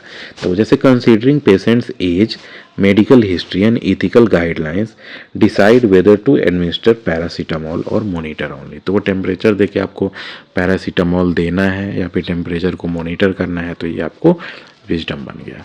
आ गया समझ में? क्योंकि ये एग्जाम्स में पूछा भी जाता है कि आपको एक स्टेटमेंट दे दिया जाएगा, कहा जाएगा कि ये मतलब डेटा है, इंफॉर्मेशन है, नॉलेज है या विजडम है या फिर मैच द फॉलोइंग भी। समझ गए? और वो ऐसा ऑप्शन रहेगा ना कि आप कंफ्यूज हो जाओगे। समझ लो, तो इसलिए मैं कह रहा हूँ ध्यान से समझ लो। अब देखो एक और देखो, जैसे डेटा हुआ, देखो सर्कुलेशन स्टैटिस्टिक्स अगर दिया हुआ है 245, 312, 189, तो रॉ नंबर ऑफ बुक्स ऐसे दे दिया गया आपको। इन्फॉर्मेशन कैसे बनेगा ये? तो देखो लाइब्रेरी एक्स, मतलब कोई भी लाइब्रेरी आप अपना जो है लाइब्रेरी का नाम दे दो, issue 245 books on Monday, 312 on Tuesday. तो देख रहे हो, ये आपका इन्फॉर्मेशन हो गया, इसका मीनिंग निकल रहा है ना। आपको समझ में आ गया कि जो है क्या बोला जा रहा है। नॉलेज क्या हो जाएगा? देखो issue is highest on Tuesday, कि देखो जैसे मतलब ट्यूजडे को 312 इशू हुआ है ये तीनों में से, है ना। Users prefer evening hours, fiction section है मैक्सिमम डिमांड। तो ये आपका नॉलेज हो गया, वो इन्फॉर्मेशन को इंटरप्रेट करके आप ये कॉमन सेंस में ले आए कि अच्छा ये है। अब इस इन्फॉर्मेशन को आप फ्यूचर में यूज करोगे, जैसे में कलेक्शन डेवलपमेंट के लिए अपने लाइब्रेरी में, तो वो आपका विजडम हो जाएगा। देखो wisdom, to optimize collection development and staff allocation we should extend evening hours on Tuesday and purchase more fiction titles keeping in mind equity for rural users and budget constraints। समझ गए? तो ये आपका wisdom हो गया। अब देखो, अब आपको पूरा अच्छे से समझ में आ गया होगा। तो देखो डिटेल डेफिनेशन एंड कैरेक्टरिस्टिक एक बार मैं और समझा देता हूँ।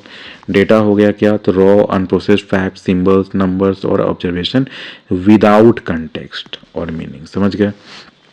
कैरेक्टरिस्टिक्स में क्या क्या हो गया? ये डिस्क्रीट होता है, कोई मीनिंग नहीं होता है, क्वांटिटेटिव और क्वालिटेटिव अनऑर्गेनाइज्ड हो गया। समझ गया? इन्फॉर्मेशन क्या हो गया? तो डेटा जब प्रोसेस हो गया, processed, organize and structure data that has been given meaning and context. अब देखो कैरेक्टरिस्टिक क्या हो गया? तो मीनिंगफुल हो गया ये, ऑर्गेनाइज्ड और टाइमली रेलेवेंट हो गया। नॉलेज क्या हो गया? तो इन्फॉर्मेशन जो हो गया, देखो तो एसिमिलेटेड हो गया, ये आप अपने में ग्रहण कर चुके हो, आपको पता चल चुका है सब कुछ। इंटरप्रेटेड, आप इंटरप्रेट कर चुके हो उसको। Internalised, information that can be applied, जैसे मतलब टेसिट और एक्सप्लिसिट होता है। देखो टेसिट होता है जो केवल आपको पता है ना, वो आप पर है कि वो चीज़ का आपको नॉलेज है। और एक्सप्लिसिट जो है, तो ये मतलब टेसिट जो है ना, जैसे आपको एक्सपीरियंस के आधार पे आया हुआ है। समझ रहे हैं? और एक्सप्लिसिट जो हुआ ये आप ट्रांसफ़र कर सकते हो, किसी को कम्युनिकेट कर सकते हो। मानो कि आप जैसे प्रोसेस किसी चीज़ का जैसे लिख दिए हो तो वो आप किसी को बता सकते हो, तो वो एक्सप्लिसिट नॉलेज हो जाता है। समझ गए, टेसिट और एक्सप्लिसिट। देखो एडिशनल, कंटेक्चुअल, सब्जेक्टिव, प्रेडिक्टिव, समझ गए, ये सब कैरेक्टरिस्टिक है। विजडम क्या हुआ कि आप इवेलुएटेड अंडरस्टैंडिंग, कि आप इवेलुएट करके समझे हो क्या सही है क्या गलत है वगैरह वगैरह। इथिकल जजमेंट, आप जजमेंट कर पा रहे हो क्या सही है क्या गलत है। फोरसाइट, आप जो है फ्यूचर देख पा रहे हो कि अच्छा इसके बाद जो है ये होना चाहिए। The highest form of knowledge applied with values and long term perspective, समझ गया। तो ethical, holistic, integrated, foresight oriented, समझ गया। तो ये फोरसाइट ओरिएंटेड है। आ गया समझ में आपको। अब देखो इसका क्रिटिसिजम्स एंड लिमिटेशंस। तो देखो क्रिटिसिज्म लिमिट जो है लिमिटेशंस क्या क्या है कि नॉन लीनियर है। देख रहे हो कि ये जो पिरामिड स्ट्रक्चर में है ना, तो ये जो आपका रियल लाइफ ट्रांसफॉर्मेशन है आइटरेटिव एंड कंटेक्चुअल। अब देखो पिरामिड से जैसे मिसलीडिंग बहुत लोग कहते हैं कि ये है।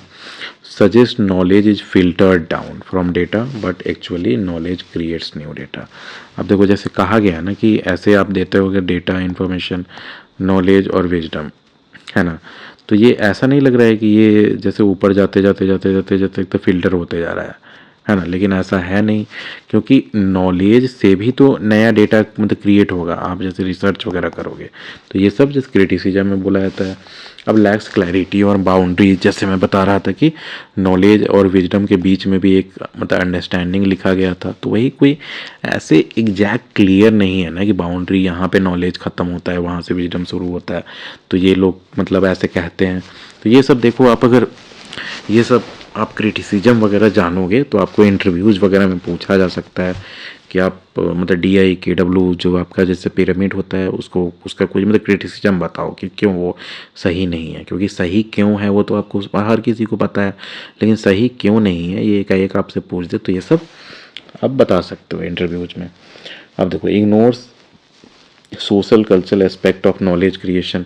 अब इसमें सिंपली आपको ऐसे बोल रहा है ना कि डेटा को रिफाइन किए तो इन्फॉर्मेशन बन गया, इन्फॉर्मेशन से आपका जो है नॉलेज बन गया, लेकिन इसमें आपका सोशल और कल्चरल एस्पेक्ट्स भी तो आते हैं ना, जिसको ये सबको ध्यान में नहीं रखा जाता है, तो इतना सिंपलिस्टिक बना दिया गया।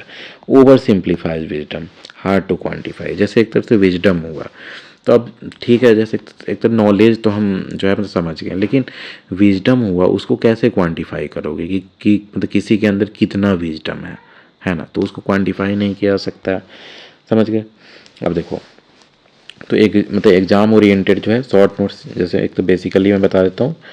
करेक्ट ऑर्डर देखो, डेटा, इन्फॉर्मेशन, नॉलेज, विजडम होता है। ओरिजिनेटर जो है कौन थे, तो रसेल एल एकॉफ जो मैं बताया था 1989 में, और एक और मैंने किसका नाम बताया था, TS एलियट। इनके पोएम या जो भी होगा लिखे हुए थे उससे था। तो ये 19 आई थिंक 33 या 34 के आसपास में आप देख लेना। तो also known as knowledge pyramid या विजडम हायरार्की। तो अगर एग्जाम में आता है विजडम हायरार्की तो वो भी वही है, DIKW पिरामिड ही है, और नॉलेज पिरामिड भी उसी को कहते हैं, समझ गए। देखो data has no meaning, wisdom has highest value, ये मैं बता दिया आपको। अब देखो library facilitate DIKW transformation through organization, dissemination and knowledge services. ये बहुत बार कभी कभी पूछ देता है, मैंने भी देखा है। तो ये आपको अगर पूछा जाता है, अगर टिक लगाना है कोई लाइब्रेरी जो है तो DIKW जो है डेटा, इन्फॉर्मेशन, नॉलेज, विजडम का ट्रांसफॉर्मेशन ये मतलब कैसे करते हैं, तो through organization, dissemination and knowledge services, इसके थ्रू करते हैं वो। अब देखो टेसिट वर्सेस एक्सप्लिसिट नॉलेज जो है ये बहुत बार पूछा गया है, जो मैंने अभी बता दिया था, समझ गए। तो यहाँ पे हमारा ये लेक्चर ख़त्म होता है। अब इसके बाद जो है हम क्वेश्चन आंसर करेंगे, मतलब 50 जो ऑब्जेक्टिव क्वेश्चन जो है मोस्ट पॉपुलर और जो ज़्यादा पूछे जाते हैं उसको हम डिस्कस करेंगे। तो उसके बाद हम जो है फर्स्ट लेक्चर देख चुके हैं, तो उसमें हमारा फर्स्ट लेक्चर था data, information, knowledge and wisdom का। तो इसका चलिए हम क्वेश्चन करते हैं, इस पर 50 क्वेश्चन। तो मैं जो है जैसे जैसे टॉपिक ख़त्म हो जाएगा मैं पूरे सिलेबस को 100 टॉपिक्स में वैसे तो डिस्कस करूँगा और भी आगे लाऊंगा, लेकिन पहले 100 टॉपिक्स है जिसको 10 मॉड्यूल्स में मैंने डिवाइड कर दिया है। तो उसके बाद हाँ, तो ये हमारा फर्स्ट मॉड्यूल है। तो इसमें फर्स्ट टॉपिक देखते हैं जो data, information, knowledge and wisdom का मैंने लेक्चर अभी पढ़ाया, उस पर क्वेश्चंस। तो 50 क्वेश्चंस हम करेंगे और ऐसे ऐसे जो है टोटल 100 टॉपिक्स का हम लोग 50-50 क्वेश्चंस करेंगे जो जो सबसे ज़्यादा पूछा जाता है एग्जाम में। तो देखो फर्स्ट क्वेश्चन है, what is the correct hierarchical sequence in the DIKW model. तो DIKW मैंने जो है मॉडल मैंने बताया था डेटा, इंफॉर्मेशन, नॉलेज और विजडम वाला मॉडल। तो देखो डेटा, इंफॉर्मेशन, नॉलेज और विजडम, तो ये बी हो जाएगा। एक्सप्लेनेशन देखो तो मैंने सारे क्वेश्चंस में और भी एक्स्ट्रा एक्सप्लेनेशन दे दिया है, क्योंकि देखो एक्सप्लेनेशन के साथ कोई भी क्वेश्चन पढ़ोगे तो आपको लॉन्ग टर्म तक याद रहेगा। देखो the DIKW hierarchy also known as the knowledge pyramid भी कहते हैं इसको, ये भी याद कर लेना है, इस टाइप से नॉलेज पिरामिड कहते हैं इसको, समझ गया। Starts with data as raw facts, progresses to information through processing and organization. जैसा मैं बता रहा था कि डेटा को आप सही तरीके से ऑर्गेनाइज करते हो, मतलब सेम टाइप ऑफ डेटा आप एक जगह अरेंज करते हो जिसका कोई मीनिंग निकले, तो उसको जब प्रोसेसिंग भी कह सकते हो, डेटा प्रोसेसिंग या ऑर्गेनाइजेशन। फिर वो क्या बनता है, तो वो आपका नॉलेज बनता है इंफॉर्मेशन से। Then to knowledge via application and understanding and culminates to wisdom involving judgement and ethics. समझ गए। तो आप जो अपने कॉमन सेंस से जो जजमेंट लगाते हैं लॉन्ग टर्म एक्सपीरियंस से, तो वो आपका विजडम बनता है। This model is fundamental in LIS मतलब library and information science for understanding how libraries transform raw inputs into valuable resources for users, emphasizing the role of information professionals in facilitating this progression to support decision making in research and education। समझ गए। अब देखो question 2 देखते हैं। In the context of library and information science what does data primarily refer to. तो data जो है वो क्या होता है। तो देखो फर्स्ट ऑप्शन देखते हैं, प्रोसेस्ड एंड मीनिंगफुल फैक्ट्स, ये तो आपका इंफॉर्मेशन होता है। रॉ अनप्रोसेस्ड फैक्ट्स और फिगर्स, तो यही हो जाएगा। अब देखो अप्लाइड अंडरस्टैंडिंग ऑफ इंफॉर्मेशन आपका क्या हो जाएगा, तो ये आपका नॉलेज होता है ना। ये आपका हो गया इंफॉर्मेशन, ये हो गया आपका डेटा, ये हो गया जब आप इंफॉर्मेशन को अप्लाई करते हैं तो ये आपका बन जाता है नॉलेज, और ethical judgement based on knowledge, तो ये आपका होता है विजडम। समझ गए। तो अगर डेटा के अलावा भी आपसे पूछा जाता है इंफॉर्मेशन या नॉलेज या विजडम का, तो ये सब आप कॉमन सेंस से डेफिनेशन में टिक लगा सकते हो। समझ गए। देखो data consist of unorganized symbols, numbers और ऑब्जर्वेशंस विदाउट कंटेक्स्ट, जिसका कोई कंटेक्स्ट नहीं है, मीनिंग नहीं निकल रहा है, सच एज डेट्स और measurements in database. In LIS data forms the base of the DIKW pyramid, where librarians collect and store it in repositories like catalogs or digital archives। समझ गए। This raw material is essential for generating information, highlighting the importance of data management tools in libraries to ensure accuracy and accessibility for the further processing into higher levels of the hierarchy। समझ गए। Higher levels of the hierarchy मतलब क्या होगा कि आपका जैसे raw data है, जैसे बॉटम ऑफ द पिरामिड पे, उसको आप जैसे इंफॉर्मेशन में कन्वर्ट करोगे, इंफॉर्मेशन से नॉलेज में कन्वर्ट होगा और नॉलेज से विजडम में कन्वर्ट होगा। समझ गए। अब देखो क्वेश्चन 3 पे आते हैं। Which of the following best defines information in the DIKW hierarchy. तो इन्फॉर्मेशन का मैंने बताया है कि जब आप प्रोसेस कर देते हो डेटा को, जब वो यूजफुल हो जाता है, तो process data that is organized and useful. समझ गए। देखो मैं पढ़ भी देता हूँ explanation.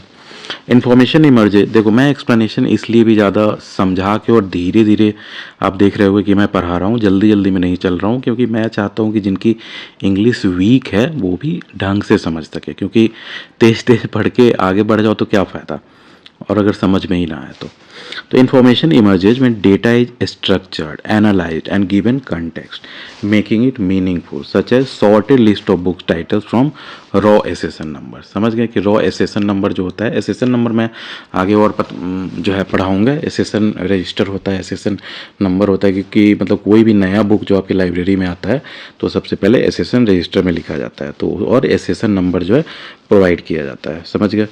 In LIS, this level is crucial for services like reference desks where librarians convert data into reports, this level is crucial for, समझ गए। और बिब्लियोग्राफी, तो रेफरेंस डेस्क के बारे में भी आपको समझ में आ गया कि रेफरेंस डेस्क किसको कहते हैं। तो वहाँ पे जो है आपका जो बिब्लियोग्राफी हुआ बुक का वो सब लिख के रखा जाता है कि कोई अगर पूछता है मतलब रेफरेंस सर्विस में या फिर ऐसे भी आपके लाइब्रेरी में कि ये बुक अवेलेबल होगा या फिर इस टॉपिक से रिलेटेड बुक अवेलेबल होगा, तो आप लिस्ट ऑफ बुक्स में से बता सकते हैं जल्दी खोज के, समझ गए। तो it bridges data and knowledge underscoring the role of classification systems like DDC in transforming chaotic data, मतलब जो डेटा का कोई मीनिंग नहीं निकल रहा हो, into accessible information for patterns need. Pattern किसको कहते हैं, तो ये जो आपका लाइब्रेरी यूजर हुआ उसको पैटर्न कहते हैं। बहुत बार एग्जाम्स में पूछा भी जाता है। तो वही एक्सप्लेनेशन में आपको कुछ कुछ नए नए टर्म्स भी सीखने को मिलेंगे जो आपका और ज़्यादा नॉलेज बढ़ाएगा। अब देखो what represents knowledge in the data information knowledge wisdom. तो अब नॉलेज किसको कहते हैं, तो ये application and understanding of information, ये मैंने पहले भी एक्सप्लेन किया है। अब देखो एक्सप्लेनेशन, इसको देखो नॉलेज को सही से कैसे एक्सप्लेन करोगे। Knowledge involves interpreting and applying information to specific situations.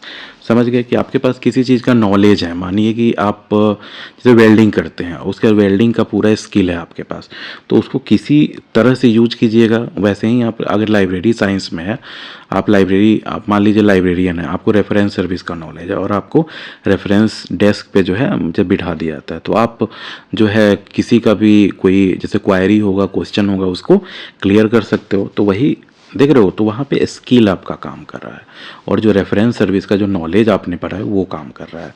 लेकिन तो देखिए like using a research article to solve a query in librarian information science, it encompasses tacit and explicit forms where professionals use experience to curate collections or provide instruction. देखिए आप मान लीजिए किसी research institution के librarian बन गए, मान लीजिए कि देहरादून में जैसे फॉरेस्ट रिसर्च इंस्टीट्यूट है, वहाँ के आप लाइब्रेरियन बन गए। तो आप फॉरेस्ट इंस्टीट्यूट में आप लाइब्रेरियन बन गए, तो अब जो है वहाँ पे फॉरेस्ट से रिलेटेड ज़्यादा रिसर्च होंगे, एक तरह से 90% प्लस फॉरेस्ट से ही रिलेटेड होगा। तो अब देखो वहाँ पे आपको कोई भी क्वायरी आएगा तो वो फॉरेस्ट से रिलेटेड ही तो क्वायरी आएगा, है ना। तो अब देखो वो क्वायरी को जो है आप सही से जो है आप जैसे बता पा रहे हैं कि नहीं पा रहे हैं। लोग अगर मान लो कि कोई जैसे नीम पे रिसर्च करना चाह रहा है, तो वो नीम से रिलेटेड आपसे डॉक्यूमेंट्स मांगेगा, तो आपको रिसर्च पेपर्स हो गया, पेटेंट्स हो गया, रेफरेंस बुक्स हो गया और जितने भी अलग अलग जैसे जर्नल्स हो गए, ये सब आपको प्रोवाइड करना पड़ेगा। तो समझ रहे हो, तो ये आपका जो प्रोफेशनल एक्सपीरियंस है कि किसी भी टॉपिक से रिलेटेड आप खोज सकते हो डेटा, वही तो वहाँ पे काम आ रहा है। तो वही कह रहा है where professionals use experience to curate collection और provide instruction, this level integrates human cognition, मतलब आपका जो कॉमन सेंस हुआ, distinguishing it from mere information and storage and supports knowledge management practice. मतलब समझ रहे हो कि यहाँ पे आपका कॉमन सेंस जो है ना, नॉलेज, वो काम आ रहा है। आप देखो इन LIS ऑफ विजडम जो है in the DIKW pyramid is characterized by. तो विजडम को कैसे कैरेक्टराइज करोगे, तो ये मैंने बताया है इथिकल जजमेंट एंड फोरसाइट। कि देखो अब आप जैसे कोई लाइब्रेरियन बने और लाइब्रेरियन में आप जैसे बने हो और उसी समय आप कुछ ऐसे प्रॉब्लम देख रहे हो जो आपको लगता है कि यार ये जो है आगे चल के जो है ज़्यादा प्रॉब्लम क्रिएट कर सकता है लाइब्रेरी में। मान ली कि आपका जैसे कोलोन क्लासिफिकेशन जो है मतलब श्री SR रंगनाथन जी का, तो उस पर आपका क्लासीफाई किया हुआ है पूरा जैसे लाइब्रेरी के जितने भी रिसोर्सेज हैं। फिर आपको ऐसा कॉमन सेंस लगता है कि यार ये उतना बड़ा इंस्टीट्यूशन नहीं है और हमारे पास उतने ज़्यादा बुक्स नहीं है, तो इतना डिफ़िकल्ट क्लासिफिकेशन में हो सकता है कि आपको आगे जाके दिक्कत हो। तो फिर ये जो आपका विजडम जो कह रहा है ना, ये हुआ विजडम कि आप जो है जो भी दिक्कत वगैरह होने वाला हो, आप अपने एक्सपीरियंस से और बुद्धि से पहले से आप जो कॉमन सेंस लगा सकते हो। समझ गए। देखिए तो wisdom is the apex of the hierarchy, मतलब सबसे ऊपर आता है डेटा इंफॉर्मेशन नॉलेज विजडम में, involving the ability to discern right from wrong using knowledge such as deciding on information ethics in censorship issues. समझ गए। In LIS it guides policy making like balancing access with privacy in digital library. समझ गए। This level incorporates values and long-term implications, helping librarians promote societal development through informed decisions that go beyond factual knowledge. समझ गए। अब देखो who is commonly associated with popularising the DIKW hierarchy. तो DIKW hierarchy किसने popularise किया है? तो Russell एकॉफ। एक सेकंड रुक जा।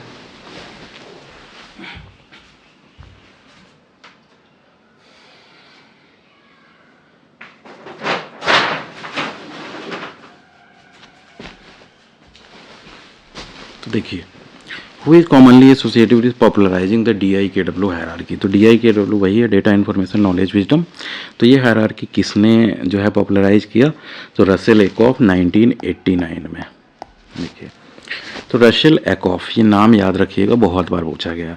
Rachel Ackoff in is 1989 work outline the DIKW model as a framework for systems thinking influencing information management. समझ गए कि जो इंफॉर्मेशन को जो है कैसे मैनेज करना है। देखिए, जब तक ये आपका इंफॉर्मेशन सोसाइटी नहीं आया था या फिर बिगिनिंग नहीं हुआ था, तब तक तो आप बुक्स को केवल मैनेज कर लिए थे, है ना।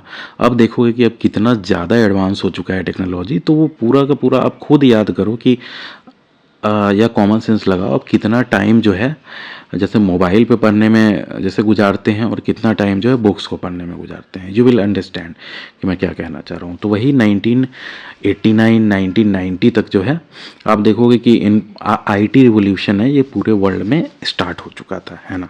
तो उसी समय जो है DIKW मॉडल रशेल एकॉफ के द्वारा दिया गया था। समझ गए। तो Russell Ackoff in 1989 work outline the DIKW model as a framework for system thinking, influencing information management. In LIS, this hierarchy aids in understanding information flow from cataloging data to advising on wisdom-based strategy. समझ गए। It emphasizes transformation processes where libraries act as intermediaries, enhancing user empowerment through progressive layers that align with 5 law of library science.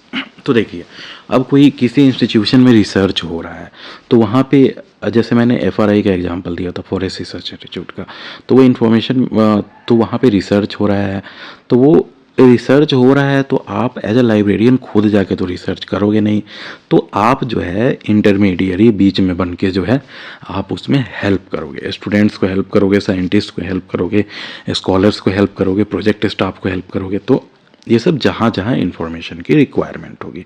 समझ गया। अब देखो, तो Russell एकॉफ का नाम आप याद कर लेना और 1989। अब देखो, which of the following is an example of data in a library setting. तो लाइब्रेरी सेटिंग में जो है इसमें से कौन सा डेटा है? देखो, assorted list of overdue books. तो ओवरड्यू जो है लाइब्रेरी में आपके बुक्स हो रखा है, तो वो उसका एक लिस्ट है, तो वो डेटा का एग्जाम्पल होगा। दूसरा देखो, एनालिसिस ऑफ बोरोइंग ट्रेंड्स। तो जो बोरो किया जा रहा है उसको आप एनालाइज कर रहे हो, तो एनालाइज कर रहे हो तो वो तो कभी भी डेटा हो ही नहीं सकता, वो तो इन्फॉर्मेशन हो जाएगा। अब देखो, raw circulation statistics like book ID 123 borrowed on इतना। तो ऐसे कहीं पे जो है आपका रॉ सर्कुलेशन स्टैटिस्टिक्स दिया हुआ है, जो किसी चीज़ को ऑर्गेनाइज नहीं किया गया है, इसमें लिखा ही हुआ है रॉ, ध्यान से देखोगे। अब देखो, फोर्थ है recommendation based on user preferences. अब रिकमेंडेशन आप दे रहे हो यूज़र प्रेफरेंसेस के जैसे बेस पे, तो वो तो या तो आपका जैसे एक तो नॉलेज भी नहीं हो सकता है, तो विजडम ही होगा कि आप पहले से ही कॉमन सेंस लगा रहे हो कि अच्छा ये सब बुक इसको पसंद है, तो ये रिकमेंड करते हैं, क्या पता इसको पसंद आ जाए, तो ये आपका C हो जाएगा। अब आपको आ रहा होगा सही से समझ में, और कैसा क्वेश्चन एग्जाम में आता है इस पे भी आप ध्यान देना। अब देखो, इसका एक्सप्लेनेशन देखते हैं। Data in libraries include conceptualize entries in logs or databases such as timestamps or IDs which lack interpretation. This forms the foundation for information systems like OPACs where raw inputs are essential for automation. OPACs किसको कहते हैं? तो online public access catalogue. समझ गए। Understanding data's role in data curation, preventing overload and ensuring efficient conversion to information helps for services like interlibrary. तो वही basically है कि आपका जो भी डेटा है वो रॉ फॉर्म में ही होता है, और उसी डेटा को जो है आप यूज करके इंफॉर्मेशन निकालते हैं, या फिर with the help of algorithms आप आर्टिफिशियल इंटेलिजेंस भी यूज करते हैं फ्यूचर में। समझ गए। अब देखो, identify an example of information from the options below. Information, तो रैंडम नंबर, तो ये तो आपका डेटा हो जाएगा। A chart showing average rainfall by month, ये आपका लग रहा है। Personal experience in weather prediction, ये तो क्या एक्सपीरियंस है, तो ये आपका क्या हो जाएगा, नॉलेज हो जाएगा, या फिर और अच्छे से आपका है कॉमन सेंस इसे लगाओगे आप फ्यूचर में, तो ये विजडम का एग्जांपल होगा।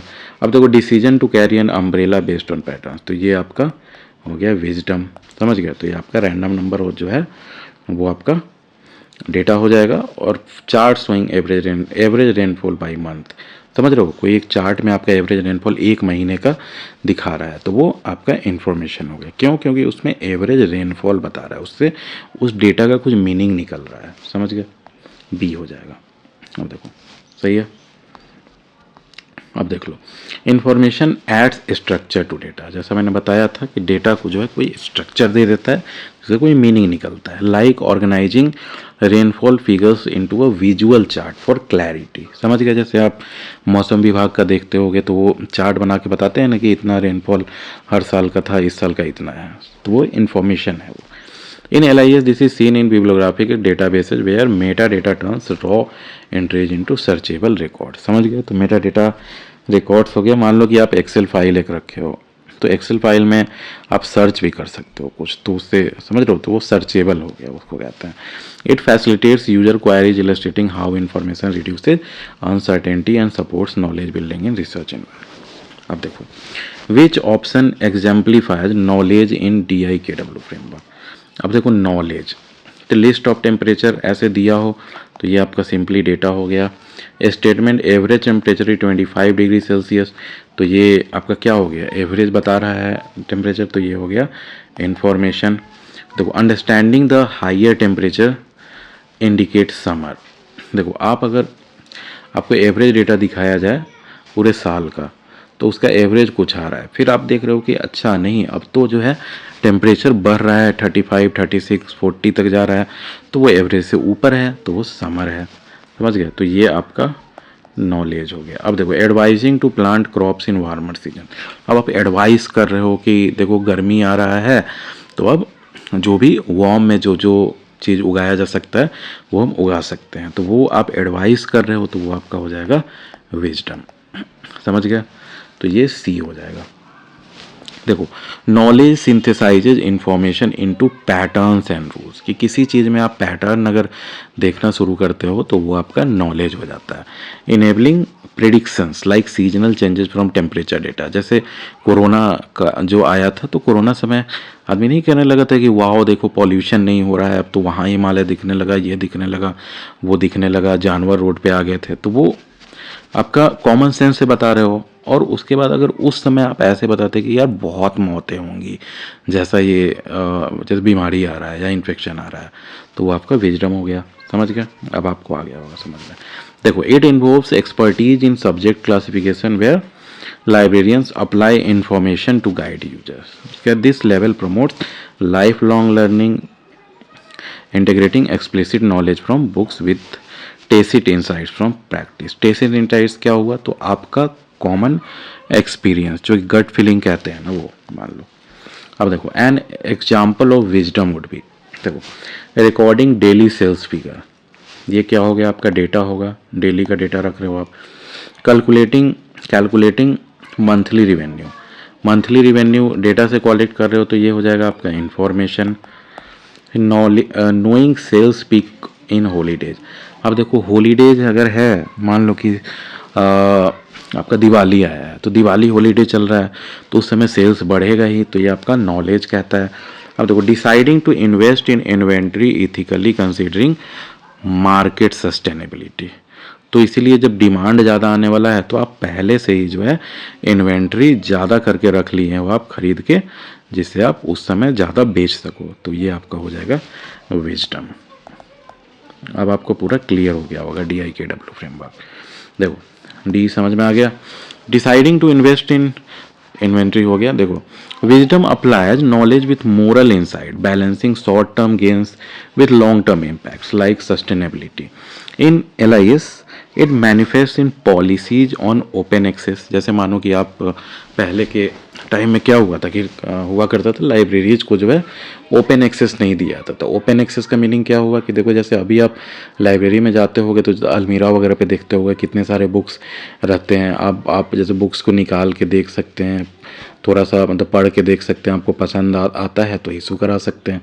तो ये हो गया ओपन एक्सेस। तो ये सोचो किसी न किसी के दिमाग में तो पहले आया होगा ना कि यार बुक सबको बंद करके रखने से क्या फ़ायदा है जब जो एंड यूजर है उन तक पहुंच ही नहीं पा रहा है। तो ये देख लो, तो ये आपका विजडम कहता है। ensuring equitable information distribution, this highest level encourage critical thinking, आपका थिंकिंग क्रिटिकल बनता है। Aligning with global standards for information and ethics in library. आ गया समझ में। अब देखो the DIKW model is also known as, तो DIKW मॉडल को क्या कहते हैं, तो इसको नॉलेज पिरामिड कहते हैं। अभी मैंने थोड़ी देर पहले बताया था कि यहाँ मान लो ये आपका रॉ डेटा हो गया, डेटा प्रोसेस करके इन्फॉर्मेशन बनता है, इन्फॉर्मेशन से नॉलेज बनता है, और नॉलेज से ये जो हुआ आपका ये विजडम हुआ। तो इसको DIKW पिरामिड भी कहा जाता है।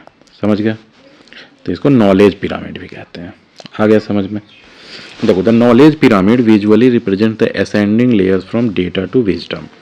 समझ गए, emphasizing cumulative value additions. In librarian information science, it's used to teach information literacy, where libraries facilitate each stage through resources and training. This model highlights the transformative role of technology in converting data silos into wisdom repositories for social benefit. अब देखो, what distinguishes information from data? अब data information से कैसे अलग होता है, तो आपको एक्सप्लेनेशन तो पता ही है, सब मैंने बता दिया है, लेकिन एग्जाम्स में आता है तो ऑप्शन आप देख के ये चीज़ ऑप्शन में सही टिक लगा पा रहे हो कि नहीं, ये भी तो मैटर करता है ना। तो देखो अब डेटा इन्फॉर्मेशन कैसे लगता है, तो देखो data is processed, information is raw, ये गलत है। Information has context meaning, data is does not. समझ गया। अब देखो information is applied, data is ethical, ऐसा कुछ नहीं होता है। Data involves judgement, information does not, ये उल्टा दे दिया है, तो ये बी आंसर हो जाएगा। देखो data becomes information through organization and relevance, मैंने बताया है। रिड्यूसिंग एम्बिग्यूटी, मतलब एम्बिग्यूटी नहीं रहना चाहिए उसमें। समझ रहे हैं कि कोई डेटा अगर मान लो कि दिया हुआ है कि ये समर के मंथ्स का आपका टेम्परेचर का डेटा है, तो उसमें वो डेटा आपका समर के मंथ का ही टेम्परेचर का होना चाहिए। ऐसा नहीं है कि विंटर के का डेटा है और ऊपर लिखा हो समर का डेटा है, तो वो एम्बिग्यूटी नहीं होगा ना। तो इसीलिए अगर data of temperature of a month ऐसे दिया हुआ हो तो भी उस डेटा का कोई मीनिंग नहीं निकल पाया ना कि किस मंथ का है। समझ रहे हो, तो वो एम्बिग्यूटी उसको कहते हैं कि वो क्लैरिटी होनी चाहिए उसमें, तभी वो इन्फॉर्मेशन बनता है। In LIS transformation occurs by indexing कर सकते हो, turning raw citation into useful abstract, उसका समराइज कर सके ऐसे। It underscores the value of Meta data standards like mark पता होगा आपको, machine readable cataloguing, enabling efficient retrieval and paving the way for knowledge creation in academic setting. अब देखो raw data कहीं पे दिया हुआ है ना, तो उसका मीनिंग भी नहीं निकल पाओगे जब तक उस रॉ डेटा को ऑर्गेनाइज नहीं किया जाए, तब तक वो इन्फॉर्मेशन जब तक नहीं बनता है तब तक जो है आप उसका जो है आप मतलब कैटलॉगिंग भी नहीं कर सकते हो कि वो इन्फॉर्मेशन है किस बारे में, है ना। आपको कोई ऐसे ही बुक का 4 पेज फाड़ के दे दिया जाए तो आप ऐसे नहीं बता सकते हो ना, और उस 4 पेज में केवल वर्ड्स ही लिखा हो, कोई टॉपिक वगैरह ना हो। तो आ गया होगा मैं क्या कह रहा हूँ समझ में। अब देखो इन the DIKW hierarchy knowledge differs from information, because तो नॉलेज और इन्फॉर्मेशन का देखो तो it is raw and unprocessed, ये भी नहीं होगा। It involve synthesis and application. समझ गए, तो इन्फॉर्मेशन में क्या मतलब किया जाता है कि उसका सिंथेसाइज किया जाता है डेटा को, है ना। और नॉलेज में जो है वही आप एप्लीकेशन में किसी चीज़ में आप अप्लाई करते रहोगे। समझ गए, तो इसका आंसर हो जाएगा बी। देखो it involve synthesis and application, समझ गए होगे। Knowledge internalizes information for problem solving like using library guides to research effectively।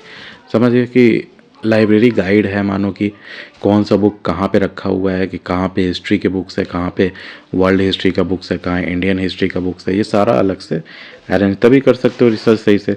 In LIS includes professional skills in information retrieval, blending theory with practice. This information supports knowledge management systems, enhancing library services through user education and collaborative। अब देखो wisdom is distinct from knowledge as it includes, तो wisdom जो है knowledge से कैसे अलग है, इसमें बहुत लोग कंफ्यूज करते हैं नॉलेज और विजडम में। ये आप याद कर लो, देखो नॉलेज जो है ना हमेशा एप्लीकेशन देखना कि आप कुछ अप्लाई कर रहे हो तो वहाँ पे नॉलेज होता है, और विजडम कहाँ होता है जब आप फ्यूचर का कुछ सोच रहे हो, समझ गए। तो देखो wisdom is distinct from knowledge, तो देखो रॉ कलेक्शन नहीं होता है, ऑर्गेनाइजेशनल स्ट्रक्चर नहीं हो सकता है, प्रैक्टिकल एप्लीकेशन भी क्या ही कहोगे, वैल्यू बेस्ड इवैल्यूएशन, समझ गए। वैल्यू बेस्ड इवैल्यूएशन जैसे एप्लीकेशन और जो मैंने फ्यूचर बताया कि उस टाइप से।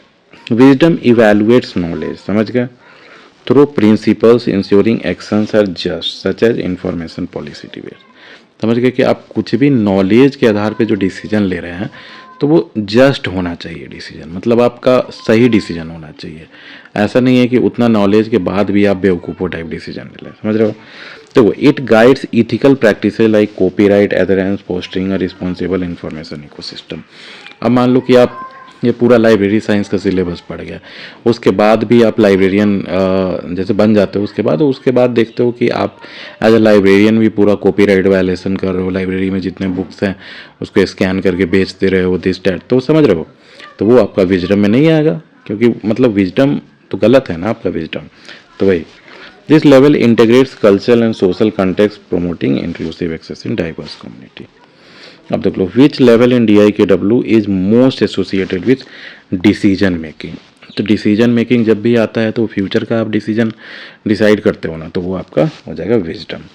देखो wisdom enables informed ethical decisions bye discerning implications of knowledge, समझ गया। देखो it's vital for strategic planning like adopting sustainable digital preservation method. This culminates the hierarchy emphasizing librarians' role in advising on information used for long-term societal progress. तो आपका as a librarian भी जो है आपका long term society जो है कैसे progress कर सके उस पर आपको ध्यान देना है, समझ गए। अब देखो the transformation from data to information, तो डेटा से इन्फॉर्मेशन जो ट्रांसफ़र होगा उसको क्या मतलब कैसे होगा, तो प्रोसेस किया जाएगा और कंटेक्स्ट बताया जाएगा डेटा का। जैसे मैं बता रहा था टेम्परेचर का एग्जांपल कि आपको टेम्परेचर 30 डे का दे दिया जाए, तो वो को पता तो है कि वो टेम्परेचर है, लेकिन क्या कंटेक्स्ट है उसका, किसी महीने का हो, आपका रूम का टेम्परेचर हो, तो कुछ तो उसका कंटेक्स्ट होगा ना। तो वही है डेटा को जो है आप रॉ डेटा को प्रोसेस करते हैं या कंटेक्स्ट देते हैं तो वो इन्फॉर्मेशन बनता है, समझ गए। अब देखो processing include sorting and analysing data into add value as in library database converting entries to. देखो अब SQL क्या होता है, एक SQL आप देखे होगे स्ट्रक्चर्ड क्वायरी लैंग्वेज कहते हैं। तो बचपन में अगर कोई कंप्यूटर साइंस या इन्फॉर्मेटिक्स प्रैक्टिस लेके पढ़ा होगा आपको 11th-12th में तो पता होगा, अदरवाइज जान लो कि जैसे एक तरह से प्रोग्रामिंग है। तो डेटाबेस जो है ना आपका डेटाबेस, तो उसी का डेटाबेस मैनेजमेंट सिस्टम। तो डेटाबेस मैनेजमेंट सिस्टम क्या हुआ कि वो डेटाबेस में आप कुछ ऐड कर सकते हो, डिलीट कर सकते हो, सर्च कर सकते हो, तो उसके लिए SQL यूज होता है, स्ट्रक्चर्ड क्वायरी लैंग्वेज। ये एक तरह से प्रोग्रामिंग टाइप लिखा जाता है, समझ गया। तो देखो in tools like SQL facilitate this improving efficiency, तो वो डेटा इंफॉर्मेशन के रूप में स्टोर होगा तभी तो SQL भी उसको रिट्रीव कर पाएगा। तो ये भी आप याद कर लेना एग्जाम में अगर पूछा जाता है कि कौन सा जो है इसमें यूज किया जाता है डेटा को रिट्रीव करने या स्टोर करने के लिए, तो वो SQL है। Improving efficiency, it forms the basis for higher levels illustrating how automation enhances information services. अब देखो from information to knowledge the key process. अब इंफॉर्मेशन से नॉलेज में जाएगा तो कैसे होगा, तो जैसे मैंने आपको डेटा से इंफॉर्मेशन का बता दिया कि आप उसका कंटेक्स्ट बताओगे और प्रोसेस करोगे, तो वैसे ही इंफॉर्मेशन से नॉलेज में जाने पे क्या होगा, तो इंटरप्रेट और लर्निंग। क्योंकि नॉलेज मतलब क्या हुआ कि आपको वो नॉलेज आ गया, मतलब आप वो स्किल सीख गए, समझ गए। आप वो स्किल सीख गए तो फिर आप वो स्किल सीख जाते हैं तो फिर हो जाता है आपका सब चीज़ सही, क्योंकि वो स्किल आप सीख चुके हैं तो उसमें काम कर सकते हैं। आप अगर कैटलॉगर बन जाते हैं तो कैटलॉगिंग किसी भी लाइब्रेरी का अच्छे से कर सकते हैं बुक्स का। तो वही है देखो, तो इंटरप्रिटेशन एंड लर्निंग कि इन्फॉर्मेशन जो है उसको आप इंटरप्रेट कर रहे हैं इन्फॉर्मेशन को और सीख रहे हैं, समझ गए। अब देखो एक्सप्लेनेशन देखते हैं। Knowledge arises from assimilating information through experience like librarians interpreting user needs. In library information science it supports reference services, समझ गए, where patterns from information lead to insight. समझ गए कि आप अगर रेफरेंस सर्विस प्रोवाइड कर रहे हैं और अगर जैसे मैं पहले एग्जांपल दिया था कि फॉरेस्ट रिसर्च इंस्टीट्यूट में आप मान लो कि लाइब्रेरियन है, तो आप पैटर्न रिकॉग्नाइज करने लगोगे कुछ दिन में, जैसे एक वीक में, एक साल में, एक महीने में, किसी भी तरह से वो आप पे डिपेंड करता है कि देखो जैसे अगर एग्ज़ाम्स चल रहे हैं तो जैसे बच्चे ये वाले जैसे बुक्स लेने आते हैं, है ना। फिर और भी जैसे मान लो कि फॉरेस्ट से रिलेटेड रिसर्च हो रहा है तो उसमें इंडेंजर्ड स्पेसीज को लोग ज़्यादा जब प्रीफर कर रहे हैं तो आप वैसे बुक्स को ये जैसे लाइब्रेरी में रखना मतलब चाहोगे, है ना, जो ज़्यादा डिमांड है, तो वही कह रहे हैं। तो वो जो आप पैटर्न और मतलब ऑब्जर्व करते हो वही तो आपका नॉलेज हुआ, है ना। This step is crucial for innovation aligning with evolving user demand in digital era. समझ गया। अब देखो the shift from knowledge to wisdom require. अब नॉलेज से विजडम पे जो शिफ्ट होगा तो क्या होगा, तो आपका कॉमन सेंस जो फ्यूचर में होता है वही ना। देखो मोर डेटा एकुमुलेशन नहीं, एडिशनल प्रोसेसिंग नहीं, प्रैक्टिकल एप्लीकेशन नहीं। प्रैक्टिकल एप्लीकेशन तो आपका नॉलेज हो जाता है, ये आपका इन्फॉर्मेशन हो जाता है, ये आपका डेटा हो जाता है। तो ये इंसाइट्स एंड प्रिंसिपल्स कि आप कुछ प्रिंसिपल डिसाइड करते हैं कि मान लो कि यहाँ पे दिक्कत हो रहा है तो इसमें यही मेथड फॉलो करना है लाइब्रेरी में जिससे स्मूथली काम चल सके।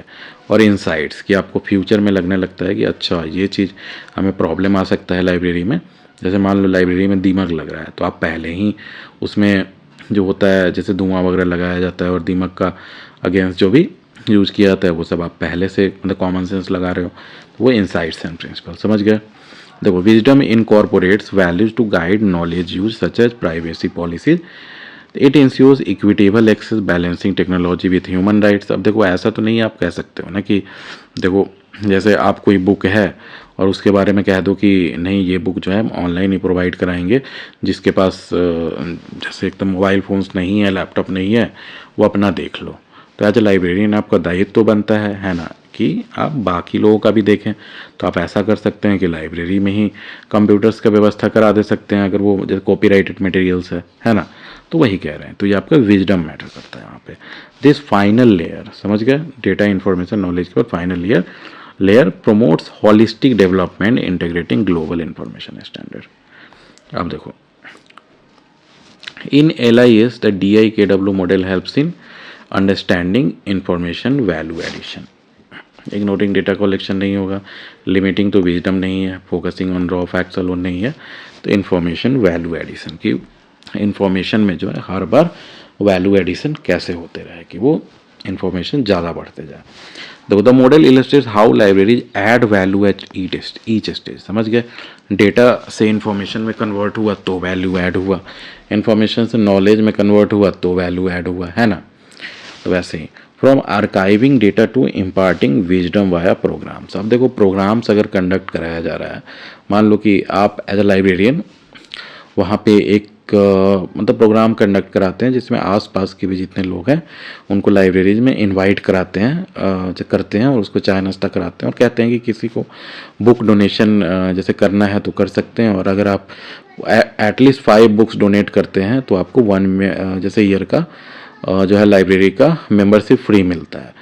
तो ये देख रहे हो कि आपका कॉमन सेंस से काम लगा के आप कितना अच्छा से बुक भी आपको फ्री में मिल गया और जैसे मेंबरशिप आप दे दिए अगर आपका लाइब्रेरी खाली रहता है तो नो इशू, है ना। तो ये सब हुआ। It informs curriculum emphasizing multifaceted roles in knowledge society where information is a key resource. मैंने लेक्चर के समय नॉलेज सोसाइटी अच्छे से एक्सप्लेन किया था, समझ गए होगे आप। अब देखो which is not a part of the DIKW hierarchy. तो देखो इंटेलिजेंस ऐसा कुछ भी नहीं होता है, तो समझ गए होगे, इसका एक्सप्लेनेशन इतना ज़्यादा जरूरी नहीं है। देखो अब टेसिट नॉलेज, जो मैंने एक्सप्लिसिट और टेसिट नॉलेज में पहले डिस्कस कर रहा था, तो टेसिट नॉलेज बहुत बार एग्जाम में पूछा जाता है, यही सब टर्म में गलती करते हैं बच्चे। Tacit knowledge in DIKW refers to, tacit knowledge क्या है, तो ये देखो personal hard to articulate insight. समझ गए ना, जो खुद का जो आपका कॉमन सेंस जो हुआ ना, पर्सनल कॉमन सेंस जो आपको कोई पढ़ा नहीं सकता है वैसा, आप खुद से गेन किए होगे। आप समझ रहे होगे मैं क्या कह रहा हूँ कि जैसे कोई क्लास ले लो, अब क्लास में सेम लेक्चर सारे स्टूडेंट्स को दिया जाता है, लेकिन कोई स्टूडेंट्स जो है थोड़ा शार्प होता है, वो ग्रैस्प करता है इजीली और कॉमन सेंस से ज़्यादा करता है, तो वो उसका टेसिट नॉलेज हुआ, क्योंकि वो पर्सनल नॉलेज है। समझ गया? पर ये बहुत इंपॉर्टेंट है। देखो, टेसिट नॉलेज पर नोनाका इज एक्सपेरिमेंटल। समझ गया? लाइक लाइब्रेरियंस इंट्यूशन, कह रहा हूँ ना मैं, इंट्यूशन जो आपके अंदर से आता है। Inquiries in LIS it is complemented by explicit knowledge in documents forming comprehensive services. This duality enhances knowledge sharing vital for mentoring professional development. समझ गए? तो इनसिटिव मतलब आपको टेसिट नॉलेज समझ में आ गया होगा। अब देखो एक्सप्लिसिट नॉलेज, वैसे ही एक्सप्लिसिट नॉलेज क्या है, तो ये कोडिफाइड और शेयरेबल। अगर मान लो कि आपका कोई जैसे आप कोई रूल्स बना देते हैं लाइब्रेरी के लिए, रूल्स फॉर लाइब्रेरी, इसमें आप जैसे कोई मान लो कि वेरी इंपॉर्टेंट बुक्स का अलग से बना देते हैं एक लिस्ट, जो बहुत ज़्यादा मतलब सब लोग को रिक्वायरमेंट है, तो उसको आप जो है मतलब किसी को इशू का जो आपका डेज है ये आप ब्लॉक कर देते हैं केवल 7 डेज मैक्स। देख रहे हैं? तो ये सब आप जो रूल्स फॉर लाइब्रेरी बना दिए, तो ये रूल्स फॉर लाइब्रेरी एक बार बना हुआ है तो ये आप शेयर कर सकते हैं दूसरे को, सबको कह सकते हैं कि हाँ यही फॉलो करना है। समझ गए? तो ये सब आपका एक्सप्लिसिट नॉलेज हो जाएगा, जो ऐसा नॉलेज जो शेयर किया जा सके। बस यही याद रखो, टेसिट नॉलेज जो हमारा कॉमन सेंस का जो इंस्टिंक्ट जो है, कॉमन सेंस जो कहता है वो टेसिट नॉलेज हो जाएगा आपका, और एक्सप्लिसिट नॉलेज हो जाएगा जो आप नॉलेज को जो है लिख दे सकते हैं कोडिफाई करके, और वो शेयर कर सकते हैं किसी के साथ। समझ गए? देखो, codified and shareable. Explicit knowledge is documented. समझ गए? कुछ लिखा जा सकता है लाइक इन बुक्स और डेटाबेसेस, इजीली ट्रांसफर्ड, किसी को भी ट्रांसफर कर सकते हो। In library and information science it's central to collections enabling dissemination. तो जितना जो आपका कलेक्शन है पूरे लाइब्रेरी का, तो सारा टेसिट नॉलेज ही हुआ। और भी जो आप रूल्स बनाते हो, कुछ और भी मतलब कुछ भी लिखे हो जो आपको मतलब सबको प्रोवाइड कराया जा सकता है, तो वो सब एक्सप्लिसिट हो जाएगा। देखो, contrasting with tacit it support digital repositories facilitating global access and preservation. अब देखो, जैसे मैं बता रहा था कि कॉमन सेंस वाली बात, तो कॉमन सेंस जो आपका है वो तो आप किसी और को नहीं ट्रांसफ़र कर सकते हैं, आप रिटायर होंगे वो चला जाएगा, है ना? तो वही है, जो एक्सप्लिसिट नॉलेज जो हुआ वही जो है आप किसी को भी ट्रांसफ़र कर सकते हो। पहले स्मॉल लाइब्रेरी में वो नॉलेज है, जब बड़े लाइब्रेरी में भी जा सकता है। आप ऑनलाइन उसको अपलोड कर दो, आपका जितना भी रिसोर्सेज है तो वो हर तक पहुंच सकता है। अब देख लो, द DIKW पिरामिड जो है वाज इन्फ्लुएंस्ड बाय, तो ये इन्फ्लुएंस किससे हुआ था? तो ओ पोएम बाय TS एलियट। ये बहुत बार पूछा गया है। तो DIKW जो पिरामिड है आपका, एक TS एलियट का जो पोएम था, तो वो उस पे बेस्ड है। समझ गया?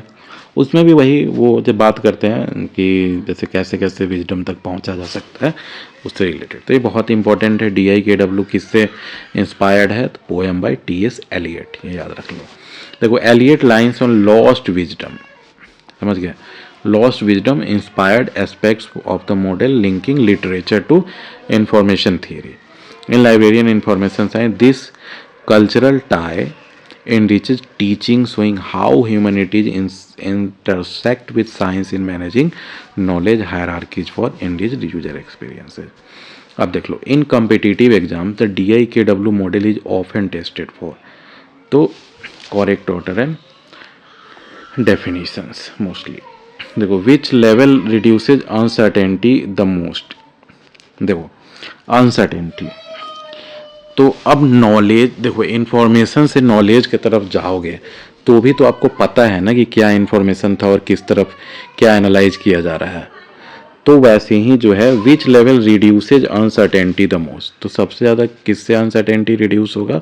तो वो आपका इन्फॉर्मेशन से। क्यों? क्योंकि पहले डेटा जो रहता है वो रॉ डेटा है, उसको कुछ नहीं समझ में आ रहा है आपको वो डेटा है किस बारे में, लेकिन जो है वही डेटा जो है उसको मार्क कर दिया जाता है, तो उससे पता चल जाता है कि वो जो है डेटा आपका किस चीज़ के बारे में है। समझ गया? तो अनसर्टेनिटी जो है वो आपका इंफॉर्मेशन में ही घटा। देखो information organises data to provide answers reducing entropy as per Shannon's theory. Shannon and Weaver का थ्योरी मैं आगे पढ़ाऊंगा, समझ गया। तो भाई in LIS it is in reference work where queries are resolve efficiently setting the stage for deeper knowledge and wider applications. आ गया होगा समझ में। अब देखो wisdom in DIKW is least associated with. देखो विजडम, तो विजडम में आप अपना इथिक्स तो अप्लाई कर सकते हैं, फोरसाइट जो है मतलब आप कॉमन सेंस भी अप्लाई कर सकते हैं कि ऐसा हो सकता है, आपके पास नॉलेज होगा तो।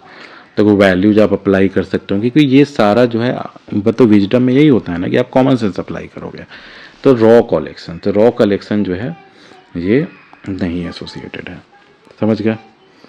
अब देख लो the base of the knowledge pyramid is data, ये आप समझ गए होगे। Which is common misconception about DIKW। देखो मिसकंसेप्शन क्या है, देखो जैसे डेटा इज यूजलेस, ऐसा नहीं है। Hierarchy is linear and strict. Wisdom is attainable without knowledge. Without knowledge तो विजडम कभी नहीं अटेन कर सकते हो। इन्फॉर्मेशन इक्वल्स नॉलेज, देखो यही है ना, क्योंकि बहुत लोग जो है सो इन्फॉर्मेशन को ही नॉलेज मान लेते हैं, जबकि ऐसा नहीं है। नॉलेज जो हुआ आपका इन्फॉर्मेशन से आया, देखो समझ गए ना। नॉलेज जो है वो आप ग्रैस्प करते हो लॉन्ग टर्म में एक्सपीरियंस बेसिस पे, तो ये हो जाएगा D. The apex of DIKW जो है वो विजडम को रिप्रेजेंट करता है ना, विजडम। और विजडम क्या हुआ आपका जजमेंट, कि आप क्या जज कर रहे हो, समझ गया। अब देख लो an analogy for DIKW in libraries is, तो क्या हुआ books as data catalogues as information, समझ गए। जो आपके यहाँ बुक्स है वो सारा एक तरह से डेटा हो गया, अब उसी का आप कैटलॉगिंग कर देते हो कि उसका ऑथर कौन है, कितने पेजेस हैं, टाइटल क्या है, किस बारे में है ना। तो आपका इन्फॉर्मेशन हो जाता है सब जगह, क्योंकि वो इन्फॉर्मेशन से बुक खोजना आसान हो जाएगा, समझ गए। देखो raw books become information via classification, समझ गए कि क्लासीफाई कर रहे हो उसका। अब क्लासिफिकेशन का स्कीम कुछ भी हो सकता है, वो आप अपने अनुसार सेलेक्ट करोगे, तो वो आपका विजडम हुआ, समझ गया। देखो this analogy illustrates libraries transformative function emphasising systematic organisation for user empowerment, समझ गए। अब देखो which philosopher influence wisdom concept in DIKW। तो विजडम का जो कंसेप्ट है वो आपका डेटा इन्फॉर्मेशन नॉलेज विजडम वाला जो आपका है, उसमें किसके द्वारा इन्फ्लुएंस हुआ था, तो ये अरस्तु का जो आप नाम सुने होंगे, अरिस्टोटल, उनके द्वारा, समझ गए। बहुत ये भी इम्पोर्टेंट है, जैसे T.S. एलियट पोएम था वैसे ही ये भी आप याद कर लेना कि विजडम जो है उसके। Aristotle's view on practical wisdom, phronesis कहते हैं जिसको, align with the model's top layer. This historical links enriches discussion on information societal role blending ancient wisdom with modern practice, समझ गए। तो विजडम जो है एरिस्टोटल से इंस्पायर होकर ऐड किया गया इसमें।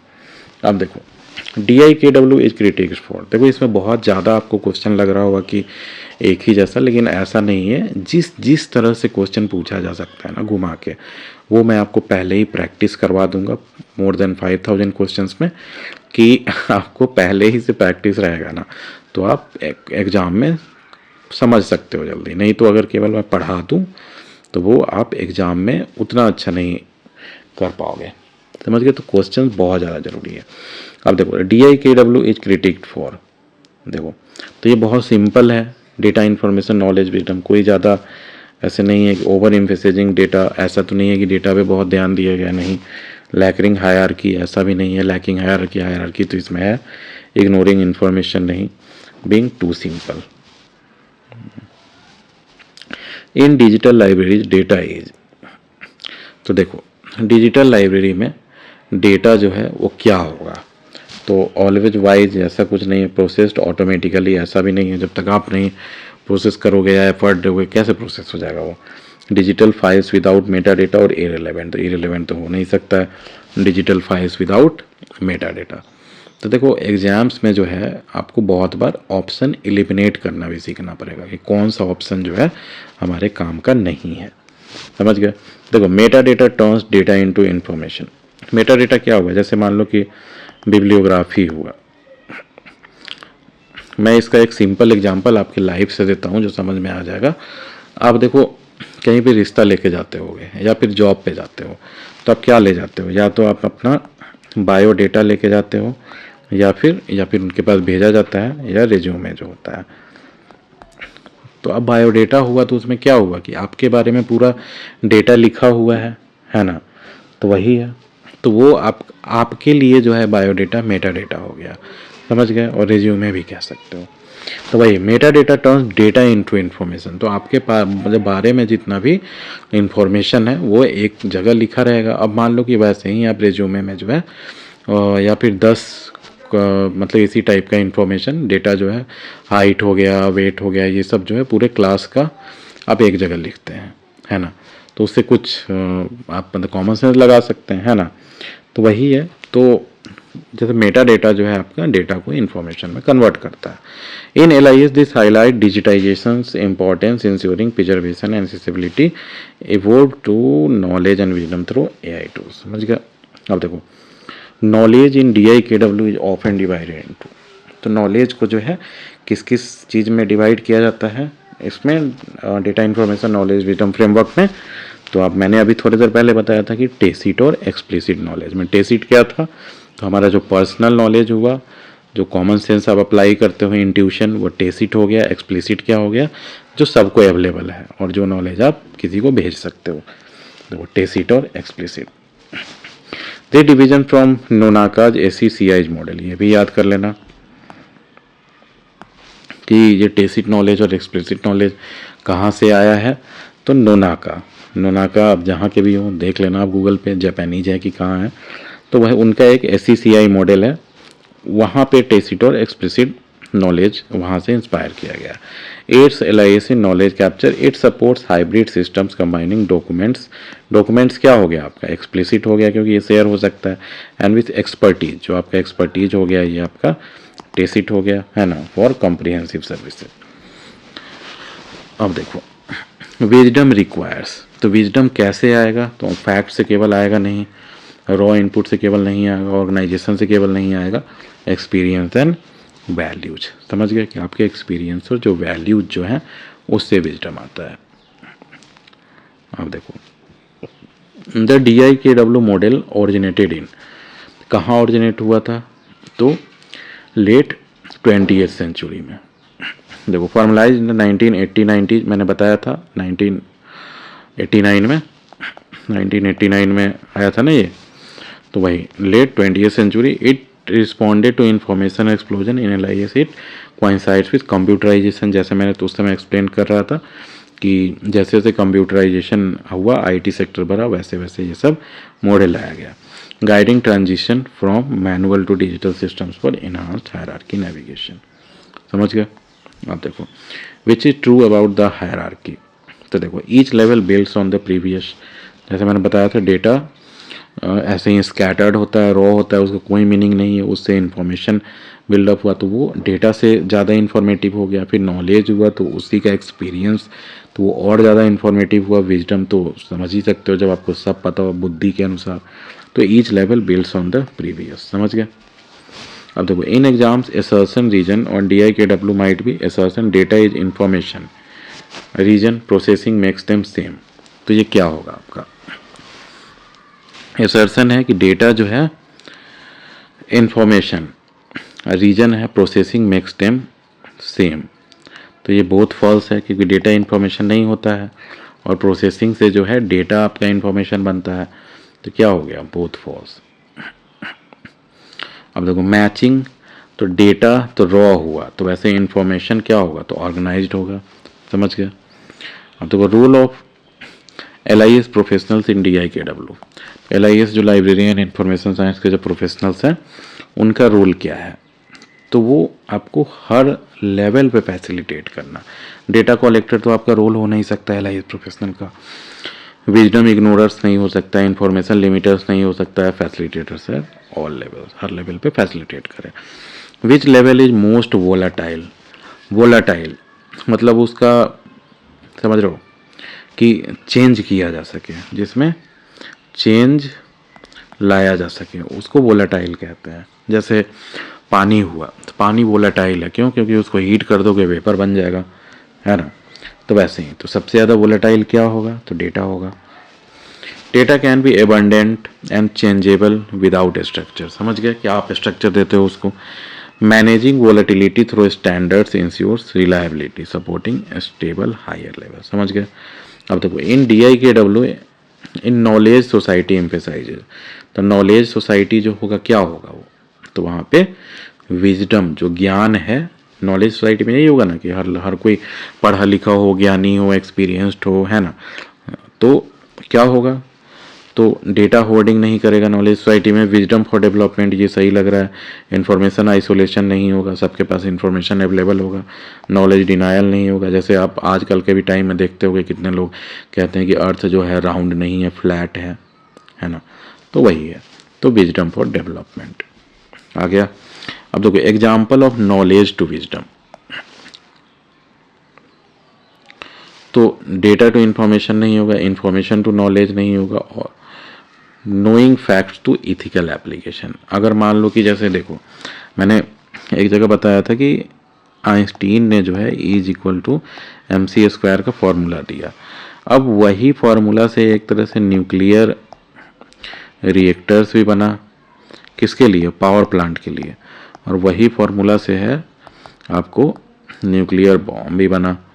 तो वही बात है ना कि आपके पास फैक्ट पता होना चाहिए, लेकिन उसका इथिकली आप क्या एप्लीकेशन यूज कर सकते हैं। जैसे वही चाकू है, चाकू से आप किसी का मर्डर भी कर सकते हो, और चाकू से आप किसी का मतलब सब्जी भी काट सकते हो, फल भी काट सकते हो।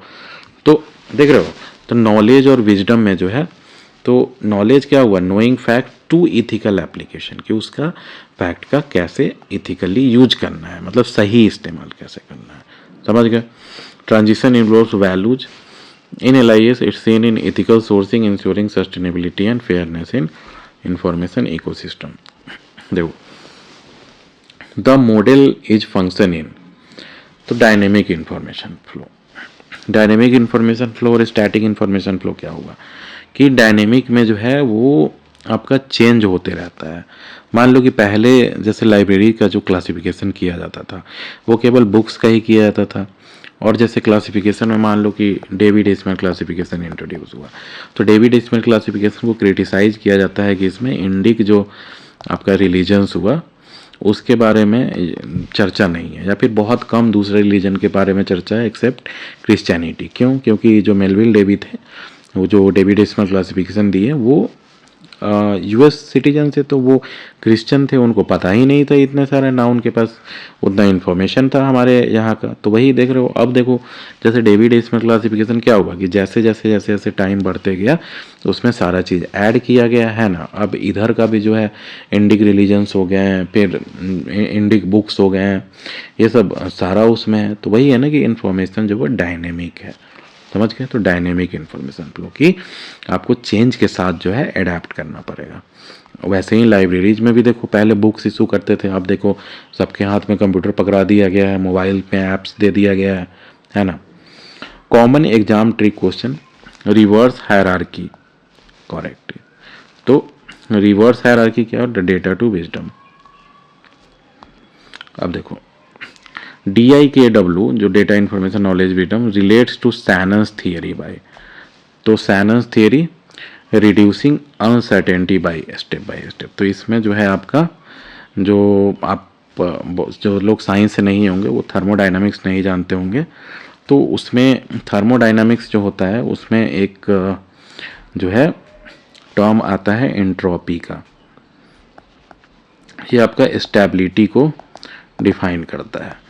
तो वैसे ही रॉ डेटा है उसको आप इंफॉर्मेशन में कन्वर्ट कर दिए, तो वो जो रॉ डेटा का एंट्रोपी आप ऐसे कह सकते हैं उसका बहुत हाई था, जिसको आप इंफॉर्मेशन में कन्वर्ट करके एंट्रोपी कम कर दिए। तो वही कहा था reducing uncertainty step by step. तो ये सैनन्स थियरी से रिलेटेड है, बहुत इंपॉर्टेंट है, याद कर लो आप। सैनन्स थियरी से रिलेटेड है ये, जिसमें एंट्रोपी जो है कम किया जाता है। तो देखो डेटा ओनली नहीं होगा, एडिंग नॉइज नहीं होगा, नॉइज बढ़ेगा तो वो एंट्रोपी बढ़ता है। इग्नोरिंग एंट्रोपी नहीं होगा, reducing uncertainty step by step. समझ गए। अब देख लो विजडम्स की एट्रीब्यूट। तो विजडम जो आपका बुद्धि है उसका क्या है कि एट्रीब्यूट, तो क्वांटिटी नहीं है, स्पीड नहीं है, वॉल्यूम नहीं है, तो क्वांटिटी एंड एथिक्स कि आपके पास नॉलेज है लेकिन उसको इथिकली कैसे आप यूज करोगे। देखो लास्ट क्वेश्चन इसका देखते हैं।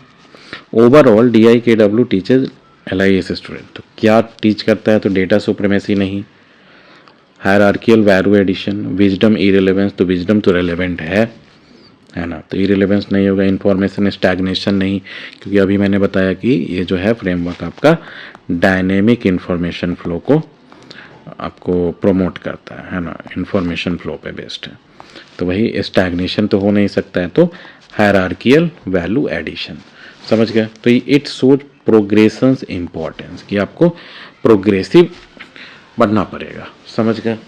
तो यहाँ पे हमारा data information knowledge and wisdom जो था DIKW, इसका क्वेश्चन 50 क्वेश्चन जो मोस्ट इंपॉर्टेंट जो पूछे जाते हैं, घुमा घुमा के पूछे जाते हैं, ये सब मैं करा दिया। चलिए नेक्स्ट लेक्चर देखते हैं। Thank you, have a nice day.